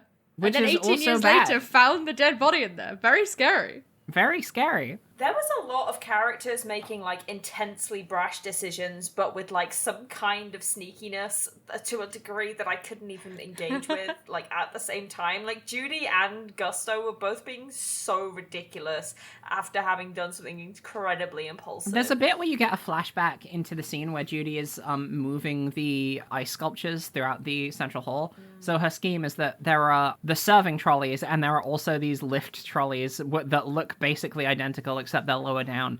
And she was just putting the ice sculptures on the lift trolleys and then covering them with a tarp. And she looks so villainous as she's doing this. Like, she's got a furrowed brow and an evil smile. It really just really makes you want to think that she's the bad guy, so much so that it's like there's no way she could be the bad guy. I mean, she did, like, nearly kill Gusto. Yeah, but she turned on the stinklers. So Why poison gas? she just turned off the poison, so it's fine. If you inhale the poison and then you stop inhaling the poison, you're fine. I think that was to stop you other also people invite a getting poisoned, pharmacist not along. to stop him from getting too poisoned. I think I it think she was was to trying to stop fucking him kill from him. getting too poisoned, actually, Hera. She was super trying to kill him. I don't think so. Did she even know that Eddie and Edgeworth were in the building at this point? No, but as Devon just said, she knew Delicia was there to save his life because she's a pharmacist. And they have, like, a medical room, and they happen to have the cure on hand. Hmm. I mean, she seemed willing to kill him in this case, not gonna lie. She said it, like, when it seemed like they weren't gonna be able to arrest him, she was like, well, I'm gonna have to do something. So she probably would kill him, but she did want to give Justice a chance. I need to talk about the alternate version of this case that ran in my head, where Edgeworth, through digestion of both chocolate and tea, had ingested the perfect combination to literally poison himself, and then now had to complete the rest of this case on a ticking clock before he died, because all of the suspicion Every episode. was pointing to Delicia Scone, so you couldn't have Delicia issue him the cure because she was a suspect for murder, so until she was acquitted, there wasn't anything to do to save his life. Every episode we make a better Ace Attorney game. Also, my alternative for this case was, for the entire franchise really, was Delicia poisons and kills Von Karma, and then, much like Mia and Dahlia Hawthorne, Franziska is chasing Delicia through every realm of existence until she gets her convicted. She It's is really not fun. born yet. Yeah? Von Karma? Von Karma's still pregnant with her in this case. We know Von Karma has a wife. I don't see what that has to do with anything. True. Fran can still want vengeance for a father she never met. She didn't know how much of a prick he was. And then, you know, as she gets justice, she realises that Scone was right all along. I think it's more broody teenager to be upset about your dead father that you never met. True. She moved the sculptures around Yeah. under the carts. Yeah. And that's why the saucers were scolded. Yeah. The saucers was cold because she had maybe a guy's dead body under them. Yeah. So stupid that we didn't see it. Oh, man. Fuck. Fuck. I mean, if you feel stupid, imagine how Eddie feels. We could have solved this case by the end of Act 2. I don't think But I we was could so have, caught Hera. up in Paul theory. I didn't notice that the saucer was too cold and the statues were missing because the statues with the saucer colder. But Hera, we didn't know the statues were missing because we thought that the statues melted because there was wet all over the floor. Yeah, It's okay. they told us that. They did straight up tell us that they melted. Misdirection. Mr. Action is my least favorite Ace Attorney side character, I think. Oh, God. Oh, right at the beginning of this case, I realised that Fender kept calling Gregory Edgeworth Mr. E, and I realised it was Mr. E, and I was very pleased with myself, and then I hated it. I'm gonna be honest, I don't even know if that one's intentional. Yeah, I had no idea. That came up in multiple people's notes. I'm like, I don't know what this is referring to. It's really funny. We pin one more thing on Judy, which is about where she hid the original cloth that the table was. Oh no, was it where she hid the original cloth or where she hid the blue cloth? She hid the white cloth that was on top of Paul's body, which looked blue because of the giant ice block, and she was wearing it as an apron. She's wearing it as an apron. I do love when we get to interrogate someone's actual character design like we did with Tabby in the first case of this, with the red jacket. So that's fun. I like that they're doing stuff like that more. The other thing is that while we're doing this interrogation, Judy cannot resist saying, "Good theory, but can you prove it?" Which I think is never something you want to say to a lawyer. Real bad move there, actually. I mean, also, once you get into court and you say that, the judge is like, I don't care, you're guilty. I don't care if they can prove it. Then we get a very important lesson. What's that? I'm alluding to the book, Statutes for Dummies, and the contents contained therein. I don't remember why. It's because Judy can't be tried for any of this shit because it happened 19 years ago. And Gavel just happens to have this book on her. Well, she's got somebody around who has needed it for some help, Eustace. yeah. Yeah, Eustace She's carrying a absolutely used this library shit. with her for all the different stuff she might Oh, she's got the full set of, Law for Dummies books. It's got And there's all the like ones with the different duckies on. animals, and all the spines create a big picture of a courtroom And I with go, animals in it. haha, funny book. And then it gets admitted to my evidence section, and I'm like, oh, fuck. need. This is a surprise tool. You that need to will help use us this. later. You're dummies. So I give it a read, and I'm like, okay, whatever. This is going to be some contrived bullshit later on. You know it. Contrived. That's the word I was looking for earlier. In this game? In this game? Well, anyway, Gusto wakes up just at the perfect time. Yeah. Until this happened, I was like, wouldn't it be insane if Gusto just remained unconscious and then got convicted of murder while still unconscious? That would have been better. Although, I guess they had to, in some way, make up for the fact that it was past the statute of limitations, because we do know about the statute of limitations from DL6. So Yeah. Right. let's get into how we do that. First, Gusto appears, and he can do sugar good now. He's been in Zengfar for a really long time, and now he's a master of sugar. He does the beautiful phoenix, and he does the great wolf, and I think he does a third one that I can't remember. A big dragon. Big dragon. Yeah, he does. They're He does grown-up seahorse. all of the things that he claimed he was trying to make in the first half of the case. Yeah, it's great. Oh, good for It's him. it's really cool. It's really funny when he does the dragon and Eustace sees it and he's just like, "Oh, that's so cool." And Gusto is just like, "Oh, here you go. You can have it." And he's like, "Oh, wow, really? For me?" Oh, he's 10 years old. This is where Eustace Winner as Gusto's kid theory gets solidified. We do a mind chest against Gusto, which... It's an extensive mind chest, but it's also really easy because the tell that they give you for him is so blunt. It's literally just he will say ... every time you need to push him for something. He's meditating, he's like closing his eyes, and earlier on Von Karma was like, yeah, every time he did that I just snapped so that he like had to pay attention to me, and that's basically what Edgeworth does, and it's a little bit funny that they were just like, yeah, well, Von Karma was right about this one thing actually. Sometimes it is okay to torture someone to get information out of them. Yeah. Yeah. But before we have this mind games with them, they do like this whole theory crafting thing where Edgeworth, Fender, and Kay a little just like compile all of the loose threads that still haven't been resolved in the case, and they get added to your logic This made dossier. me so mad. Why does that make you mad? I think it's good. Oh, not this bit. I thought okay. you were getting onto the one bit where Gavel is like, all right, I'm shutting this down unless you give me one reason. Oh yeah, the one reason thing was really, really dumb. She's like, I'm completely satisfied that there are no loose threads here, and we're leaving. And you have to pick a specific loose thread, of which there are like maybe 5 or 6. But she only cares about the forensics report, which to be fair makes sense because she's like, oh, fuck yeah, things are bad. It's also not This whole entirely system clear that I'm talking about is pretty bad. that one is a loose thread, because it's like, well, it could just be Frost's blood. It's pretty loose for her. Yeah.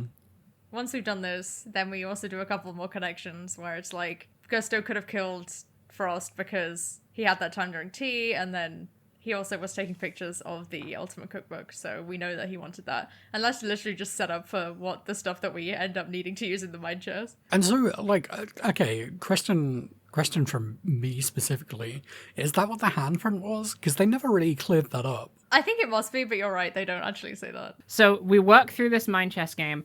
Gusto does this thing where he tries to tell a sob story that the reason he entered the contest was because his son has a condition where he can't taste things.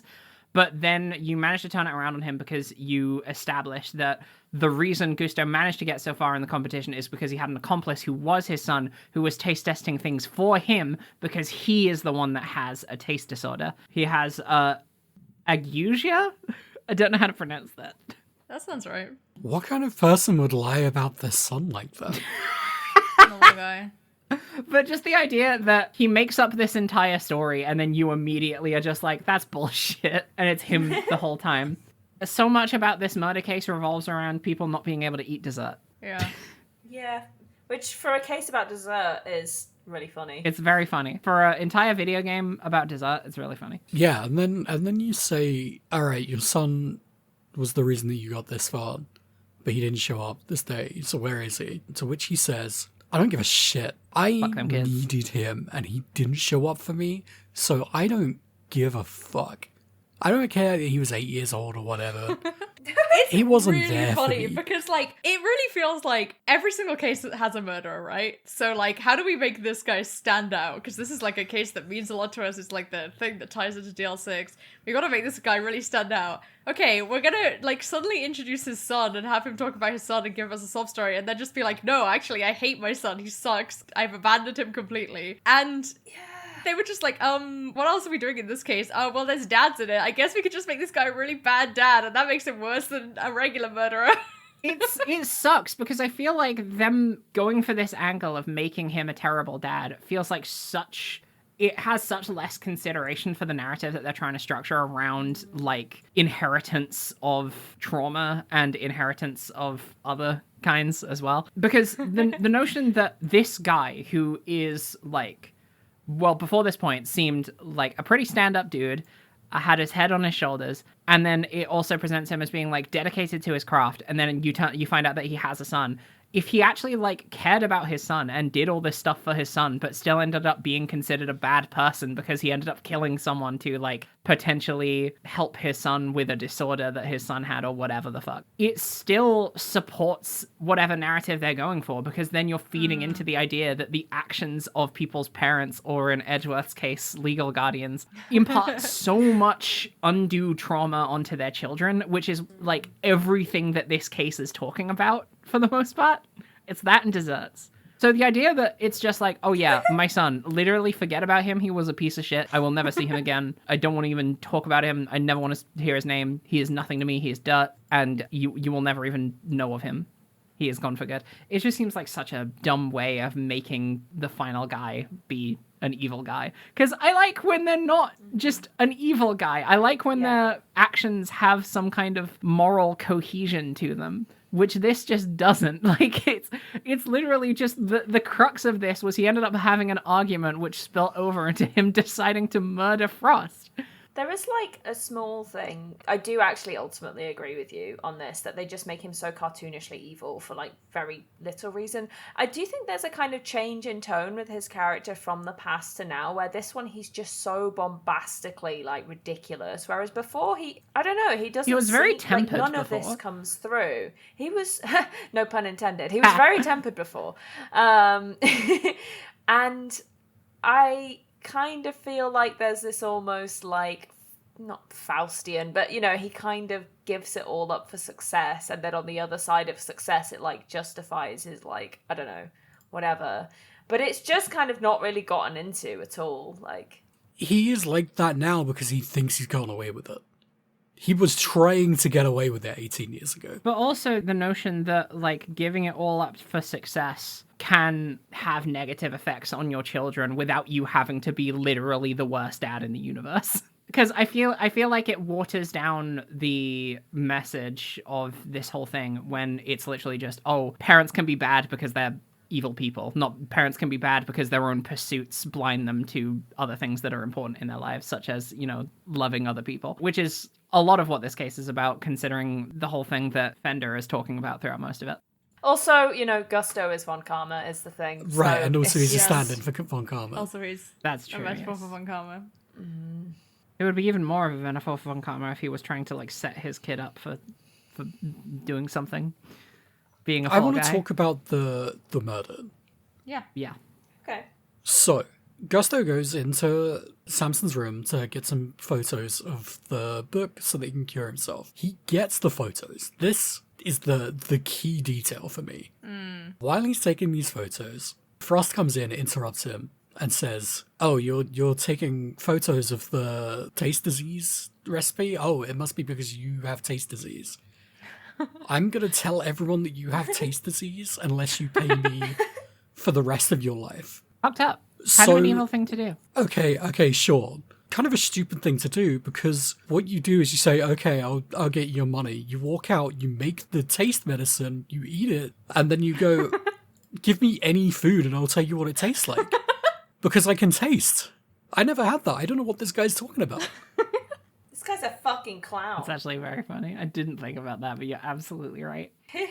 And then he killed him. And then he killed him. There's also just like this really hilarious moment where it's flashing back to the last interactions Gusto had with Frost, where, because a big part of the setup is that they were working together because they each could support each other's weaknesses, because Frost was really bad at taste and Gusto was good at it because of his son, but then Gusto was bad at aesthetics and Frost was really good at them. And then Frost decides to bow out of their alliance for the end. And Gusto says, but I helped you. I spent all yesterday making ice for your pieces. And it's so funny that the last straw for him was like, I literally worked all day yesterday.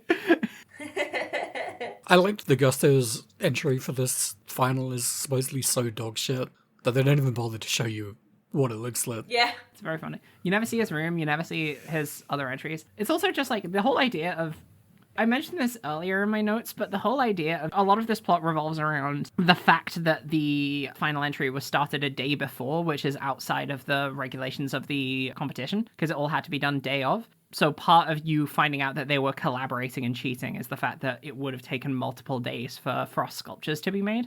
But, like, the idea that it took Frost multiple days while working with two people, and it didn't take Samson Tangaroa multiple days to make a fucking Spanish galleon entirely out of chocolate, alongside all of the nautical accoutrement. It turns out the chocolate guy on TikTok actually just does all that shit at that speed. Yeah. You just have to be really fast. Yeah. It's true of everything, really. Also, a very poignant line Gusto says is, I gave up everything to become the best everything, and I take pride in that, something someone like you could never understand. To which Edgeworth says, you're right, I don't understand. And I think all of us were like, hey, I think, What the fuck? Edgeworth, I think you might understand. Do you take pride in the fact that you resorted to murder? So much denial. Edgeworth, I think you may have led to some people getting murdered on account of your pride, actually, is the thing, in your pursuit for perfection. It turns out. Oh yeah, they do. This man. They do the thing where you get the technicality in which you get him on the statute of limitations is on the fact that Samson was tried as an accomplice. And Fender is like, I don't know if we should do this because it wasn't like, it was kind of a false conviction. But this is the only way we can do this. I don't really want to do this. And it gives you the big screen. It's like, oh, do you choose truth or do you choose law or whatever, or being a goody two shoes? You want to follow the rules? You idiot, you baby. Oh, we've been over this. We choose the truth. Thank you. Yeah. We gotta choose the truth every time. Yeah. Fender says a quote, which is, those who would overturn the goddess's judgment must be willing to pay the price should they fail. Which I don't think is a thing that any sensible person should say that they're going to adhere to. And so we don't. It's literally that simple. When we finally say we're going to stick to the truth, we make our... What's the final thing that we do to get Gusto? It's the... Isn't that just it? Yeah, I think it's just the accomplice thing. Oh yeah, it's the fact that we can convict him. Yeah, because he was both in Zhengfa and was also the fact that Tangaroa was an accomplice. Yeah, and they're like, isn't it so ironic that, like, if Tangaroa hadn't gone down for it, you wouldn't have been able to get the real killer? And then and that's it. Make you think. That's all. That's all they. It's almost say. like things that aren't perfect can be good too, when you think about it. When you think about it. Just want to talk about the fact that Samson couldn't appeal either. He wasn't allowed to appeal despite all of this. No, not at all. In a violent rage, Carmel Gusto makes his final greatest creation, a perfect clone of himself made entirely out of sugar, which he then cuts in half, ending of a samurai movie style. It would have been so sick if a big spurt of blood came out as soon as he sheathed his little air puffer things again. Oh my god. Kind of a lame one, honestly. There's definitely I found been it better. Surprising. Yeah. I would have liked him to create a perfect replica of Edgeworth and bite his head off. Yeah.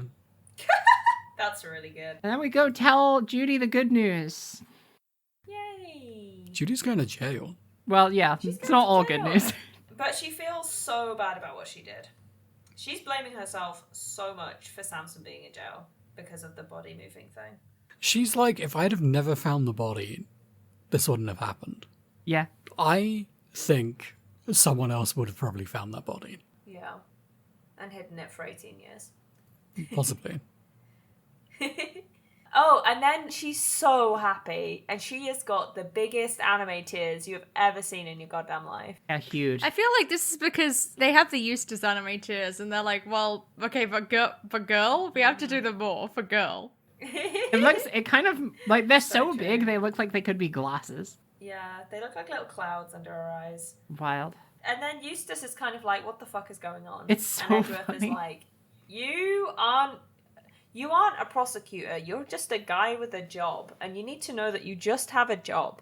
You can be a person who has thoughts and feelings outside of having a job. And then he when says, Aaron's so "Fuck that." confused by this, he runs away. Yeah, he literally Like, just like slides off If screen. it I sucks, do hit the know what bricks. you're talking about. Have a good day. Character I of all lost, time. and you're confusing me. Fender offers to defend Judy in court. Yeah. That's what the big tears were for. Oh yeah, that was it, yeah. Oh, Fender yeah, offers that's to right. defend Judy in court because she's going to go down for attempted murder or whatever. She does a big cry, Eustace runs away, and then we go to the detention center to tell Tangaroa the good news, which is that after 18 years of his 20-year sentence, he's finally allowed to get out of jail. When I said 20-year sentence earlier, I meant he had been in prison for 20 years. I think he was probably in jail forever and ever, because we know how this legal system works. Yeah, that's probably true. Edgeworth notably didn't have to do this. He could have gone home. He He could doesn't have, know but he Samson. didn't want to. He's wrapping up his dad's loose ends. God, being a kid is really like that, huh? And that's what this case is all about. Yeah. Jesus Christ. There's something about when you show up at the detention center, and I felt like Samson was gonna have died or something bad was gonna have happened to him, like I mentioned earlier. It was, I don't know what it was, but it was like, this is gonna end badly. Did anyone else feel that? Yeah, I really, really, really, really thought that. I full-on thought that during this monologue he was going to die and it was going to be a lead into the next case, because there was like a moment where they show you the cake that you find in the last case that's in Bodhidharma Karnas' cell.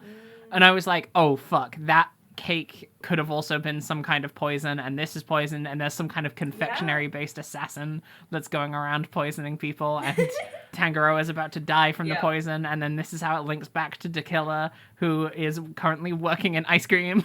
Yeah. Yeah, no, honestly, my brain went to all those places. Oh, man. If your whole cover is being ice cream salesman, you're not going to poison the ice cream. No, that's why you poisoned the cake and the chocolate. Because then they'll be looking for cake and chocolate salesmen. I see. Yeah, that makes sense. He's got to learn to pursue these things with a virtuous heart so that he knows how to appropriately misdirect people, though. I think Dakilla has a virtuous heart. He has a virtuous heart in everything he pursues. I think he would be a good dad in this series. He wouldn't burden his children with stuff they didn't need to know about. I don't think Dakilla has children. I think he just has... Actually, no. I think he probably could have children, but he would be really good at keeping his work life and home life separate. Oh, yeah. His hot wife has no idea what he does for a living. He is not straight.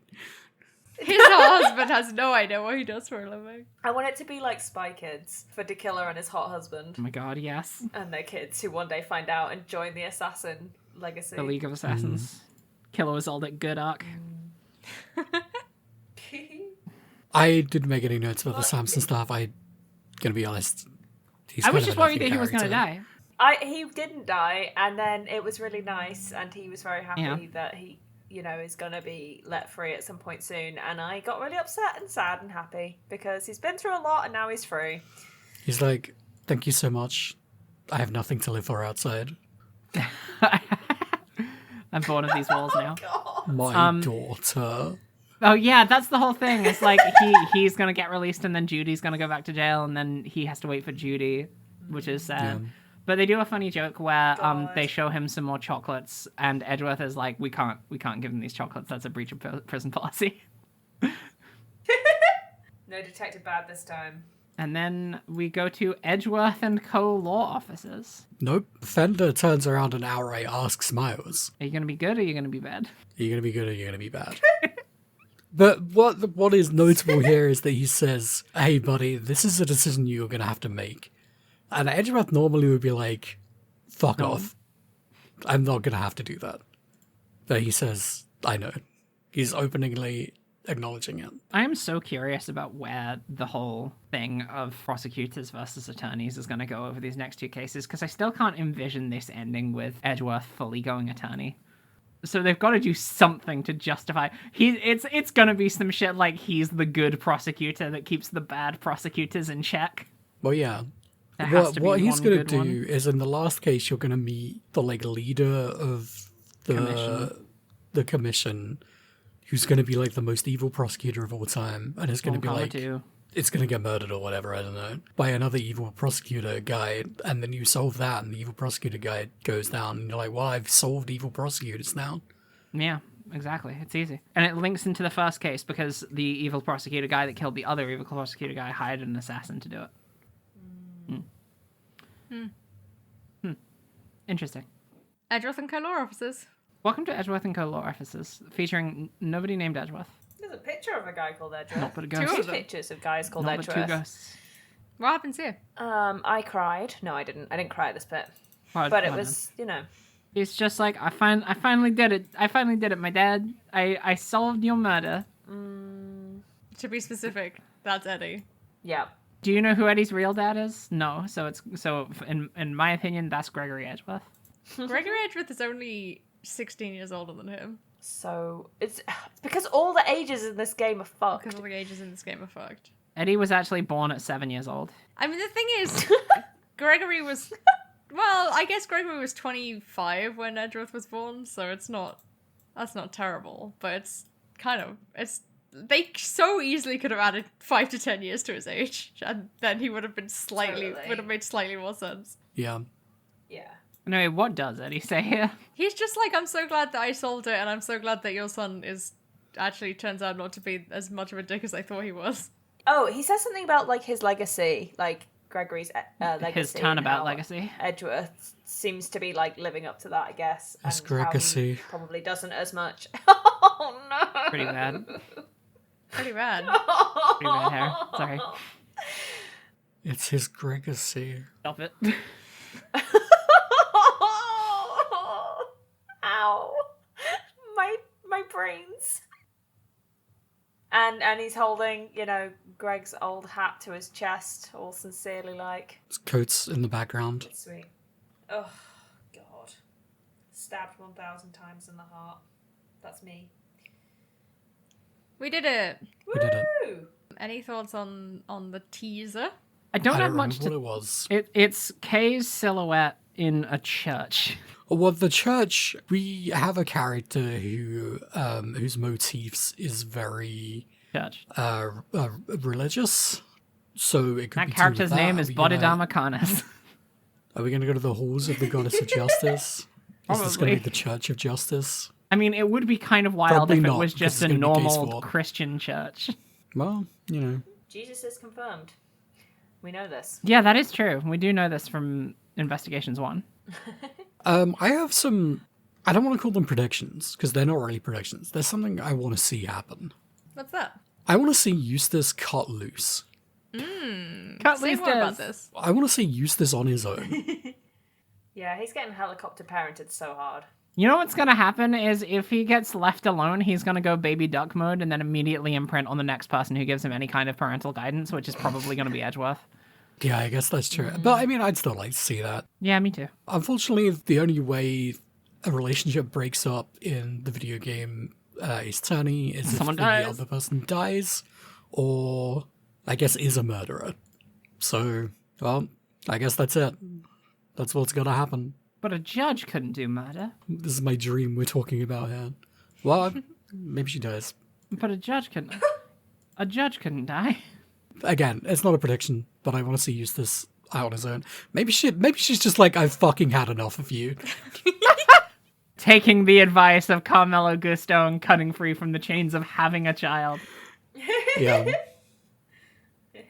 I would be intrigued if Verity ended up being the killer in a case. Not as much if she ended up being murdered, but I think it would be an interesting way to take the direction of this game, considering I don't think they've really ever, had a character that's been around for more than one case and then was murdered. So It would be cooler if I didn't think this game was so protective of the characters that it made.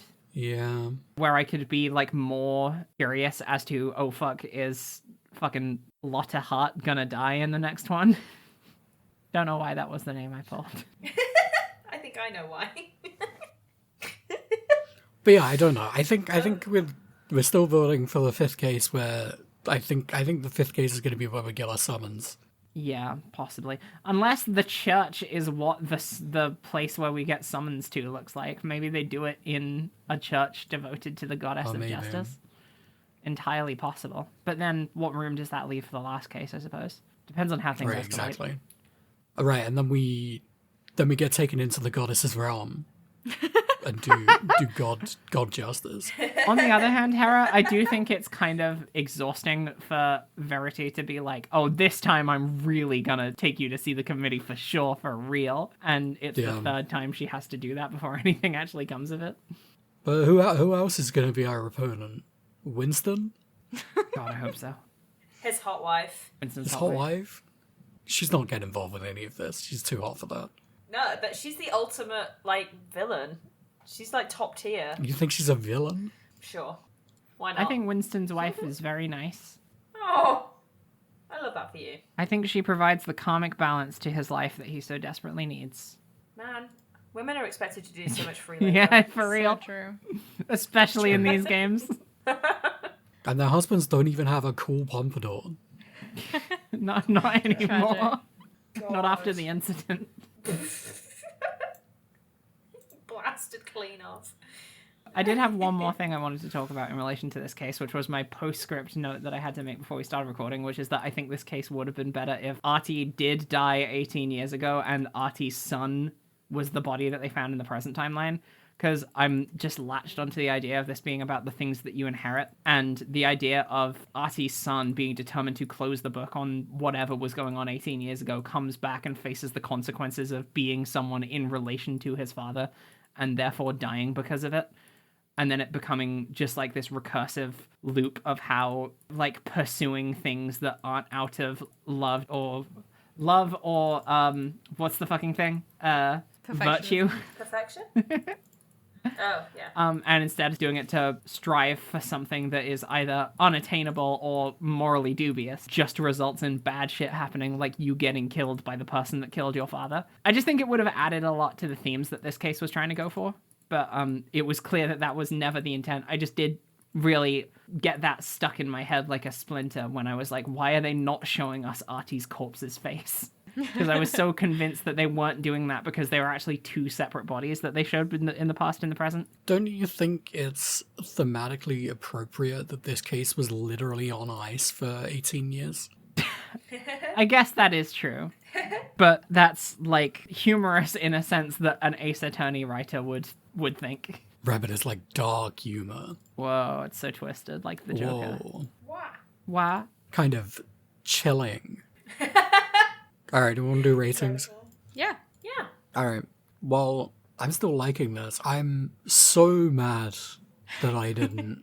I just was all over the place. And I think I've been pretty introspective about this one. I think the problem is that I'm just not making wild assumptions like I used to. I was waiting for the twist, and then the twist snuck up on me. But I shouldn't have waited. I should have been ready to greet it. You should have thought stupider. I should have thought stupider. And not Paula.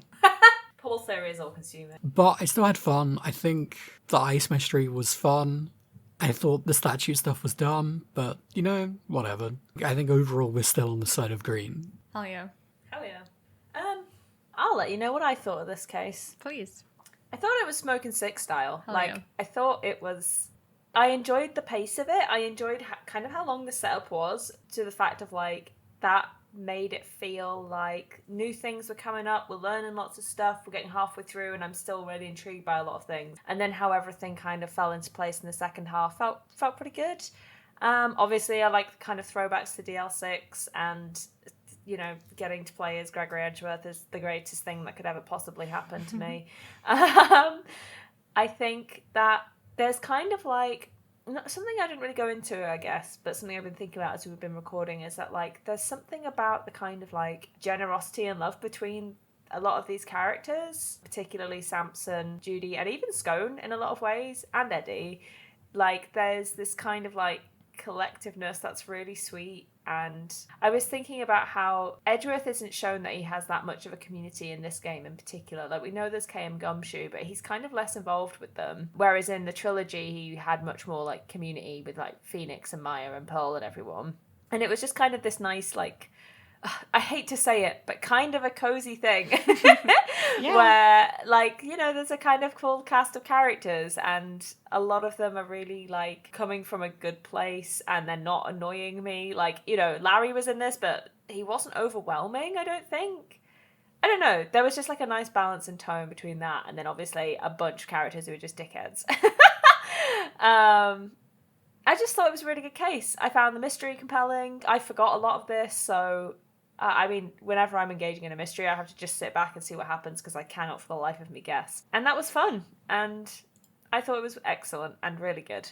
I am bouncing this case back a bit because in the last one I was like, I think that this case holds up really well and like it's really fun to play when you're older because the older you get, the more baby Eustace is. And Eustace wasn't in this case very much. And was basically doing the same stuff that he's been doing in other cases. And I think for me, this case is really weird because it's still so clearly like doing so much more than Investigations 1 and like thinking about theme and thinking about character development, but it's really muddled. And I think that's partly, I think it was Hera who said this earlier, like we're in case 3, they're still like in the middle of the runway. So I don't want to say that it's not going somewhere, but in this case specifically, I just felt like it wasn't getting where I wanted it to go. Yeah. So I think that this case for me is like, this is a really fun one to play, like, you know, a couple of years after you've done the trilogy and you're like, oh my god, more DL6 information. But I think once you get older and you're like, I want to get into these themes and I want them to mean something, it doesn't quite land for me. Yeah, I think I'm kind of in the same boat.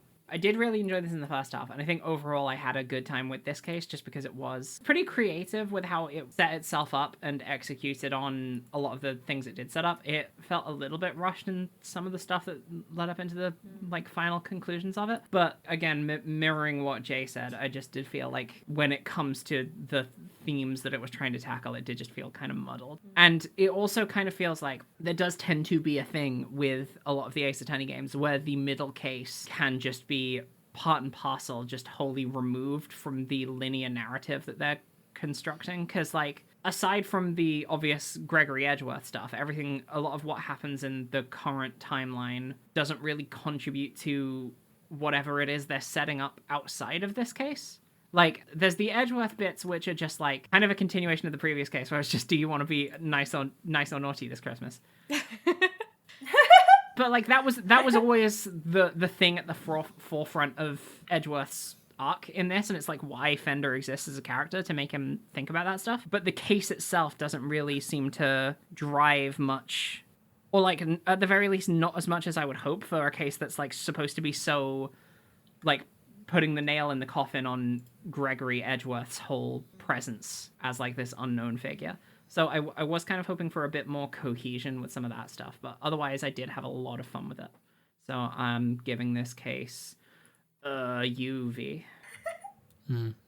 Interesting. There was something else that I was going to say while you were talking, and then I immediately forgot what it was because I started thinking about what the fuck your rating scale is again. Oh yeah. I'm developing a theory. Uh-oh. I'm developing a theory. We love this. From this point onwards, there's probably a couple of cases earlier where this is also the case, but I think that this is going to be an increasing thing. The case has one too many twists. The fact that he was in Zengfar so he could still be convicted was okay, because I understand they wanted to have like a satisfying thing where they were like, okay, We got you. there's this loophole where you can still put him away even though we have the pre-established fact that you shouldn't be able to. The fact that they were like, and also it's because the trial went on for 1 year, which is a thing that also only happened Used to because that was the happen. thing you could do Right. 18 years ago, Yeah. but now it doesn't happen anymore. You didn't need that. You just make him be in Zengfar for longer. Oh, it's because you need to have one more twist than last time. That's what I'm saying, but I don't Yeah. Yeah. take off one twist. Take out one twist. Yeah, I New agree. twist. It was like, Yeah, same. the thing is, you're right at the end, and the the guy who did the murder doesn't actually really matter for this case. Yeah. So it's just like, just get it over with. Anyway, I also still don't know what the fuck Ro is on about with her rating is. Because last time you said it wasn't radiation. I guess it's not radiation, it's frequency of light. But cosmic isn't a frequency of light. It is on these images I'm looking at. Okay. Well, Uh, we figured it out. I've cracked the case. Beautiful. You solved my riddle. 2 in 1. Yeah, a lot of these diagrams for the light spectrum have something called cosmic rays. what? Hold on, Ro. Is rays not short for radiation? It's don't not, know. but gamma radiation is a frequency of light ray, right? Yes, because that's why you said it. Yeah, gamma was my rating for the previous case. But there's other kinds of radiation that are not. Yeah, Light. cosmic is That's why. after gamma, apparently. Okay. Is that good? I don't know. It means it's that good? a very short wavelength of light. Okay, is that good? It's not good or bad, I don't think. I don't know if it's, like, dangerous. It probably is. I mean more in terms of a rating system, Oh, but cosmic, okay. Cosmic is good. Cosmic is best. okay, good to know. If you want, Cosmic if you is want the best. full breakdown, Open a thing about light rays. yeah, just if you want a full Cosmic breakdown, is just best, look and at a then picture of the gamma, and visible then light we spectrum. going down a bit to UV. So far we're on a downward scale for Ro, which I think I agree with pretty much. Yeah. For my personal tastes, I think the first case was the best case in this game so far. Yeah. I think the second case is a very close second, but I think I prefer the- 2 to 1. that's fair. I think there is nothing wrong I with think I preferring prefer the 2 to second 1 case. as well, but that's just This because one. of Eustace. I think for me it was just mostly to do with how we broke it up, and I felt that there was a lot less I liked about the second half compared to the first half. Yeah, that's true. So I think maybe it was just recency bias on that front. I think I might prefer 3 to 1 also. I think 1 is my least favorite in this one. That's so far. wild. I really liked one. That was okay. The mystery wasn't mysterious. Sometimes it's not always about the mystery. Love for Hera. I can't believe you're saying this to me right now. For me, it's not always about the mystery. Well, it is about the mystery because it's about the mystery of the theme of the video game that we're playing. The theme of the theme of the first case was about how important it is to pursue something with a virtuous heart, I see. which I mean, I did could like that. still be consistently what the theme of this game is. To be fair, That whole case is on like a very it's on like knife's edge where one side of it is Shelley the killer and the other side is the president who sucks so bad. Yeah, that's true. I don't think the president sucks that bad as like a character because I think it was a good like rectifying of Alba. It was like they did Alba but good. The only thing that was bad about it was the visual design, which is like separate from the actual character writing. Sure, but we're in the soup. God, I love being in soup. Harry, you've got to finish drinking your soup before you start forming all of these brash opinions about all of my favorite characters like Tabby Lloyd. I like. I Tabby, like Tabby Lloyd. Tabby Lloyd's good. but we didn't get enough of her. There could be more of her. You don't know that. True, so true. This is a thing that these newer games, these fancy new AAA video games do where the original trilogy didn't, is that like in the original trilogy, if a character was in the first episode or the second episode, you probably would see them again at some point, Yeah. which is not really a thing in this, I don't think. Oh yeah, because they got to fit in all the characters from all the fucking other games. It's like the Pokedex. They need the like national character deck. Oh my god, this is why they're not making a new one because they need to fit in 30, 40 characters. Too many. It's too many. They can't do Well, it. they'll give you 15, and then you have to buy a DLC to get the rest. Oh, A DL6. And they have different abilities to help you investigate. Every day we're you making gotta buy worse the Ace Attorney games. amiibos. Of all the ideas we've had for Ace Attorney, this is the one Capcom is going to steal. Yeah. Awful. Let's get All right, out of that's here it. before we say something else bad. That's a Very good a wise. sign off as any, to be honest. I think so. And also drive safe. Drive safe, everyone. Drive safe. Bye. safe.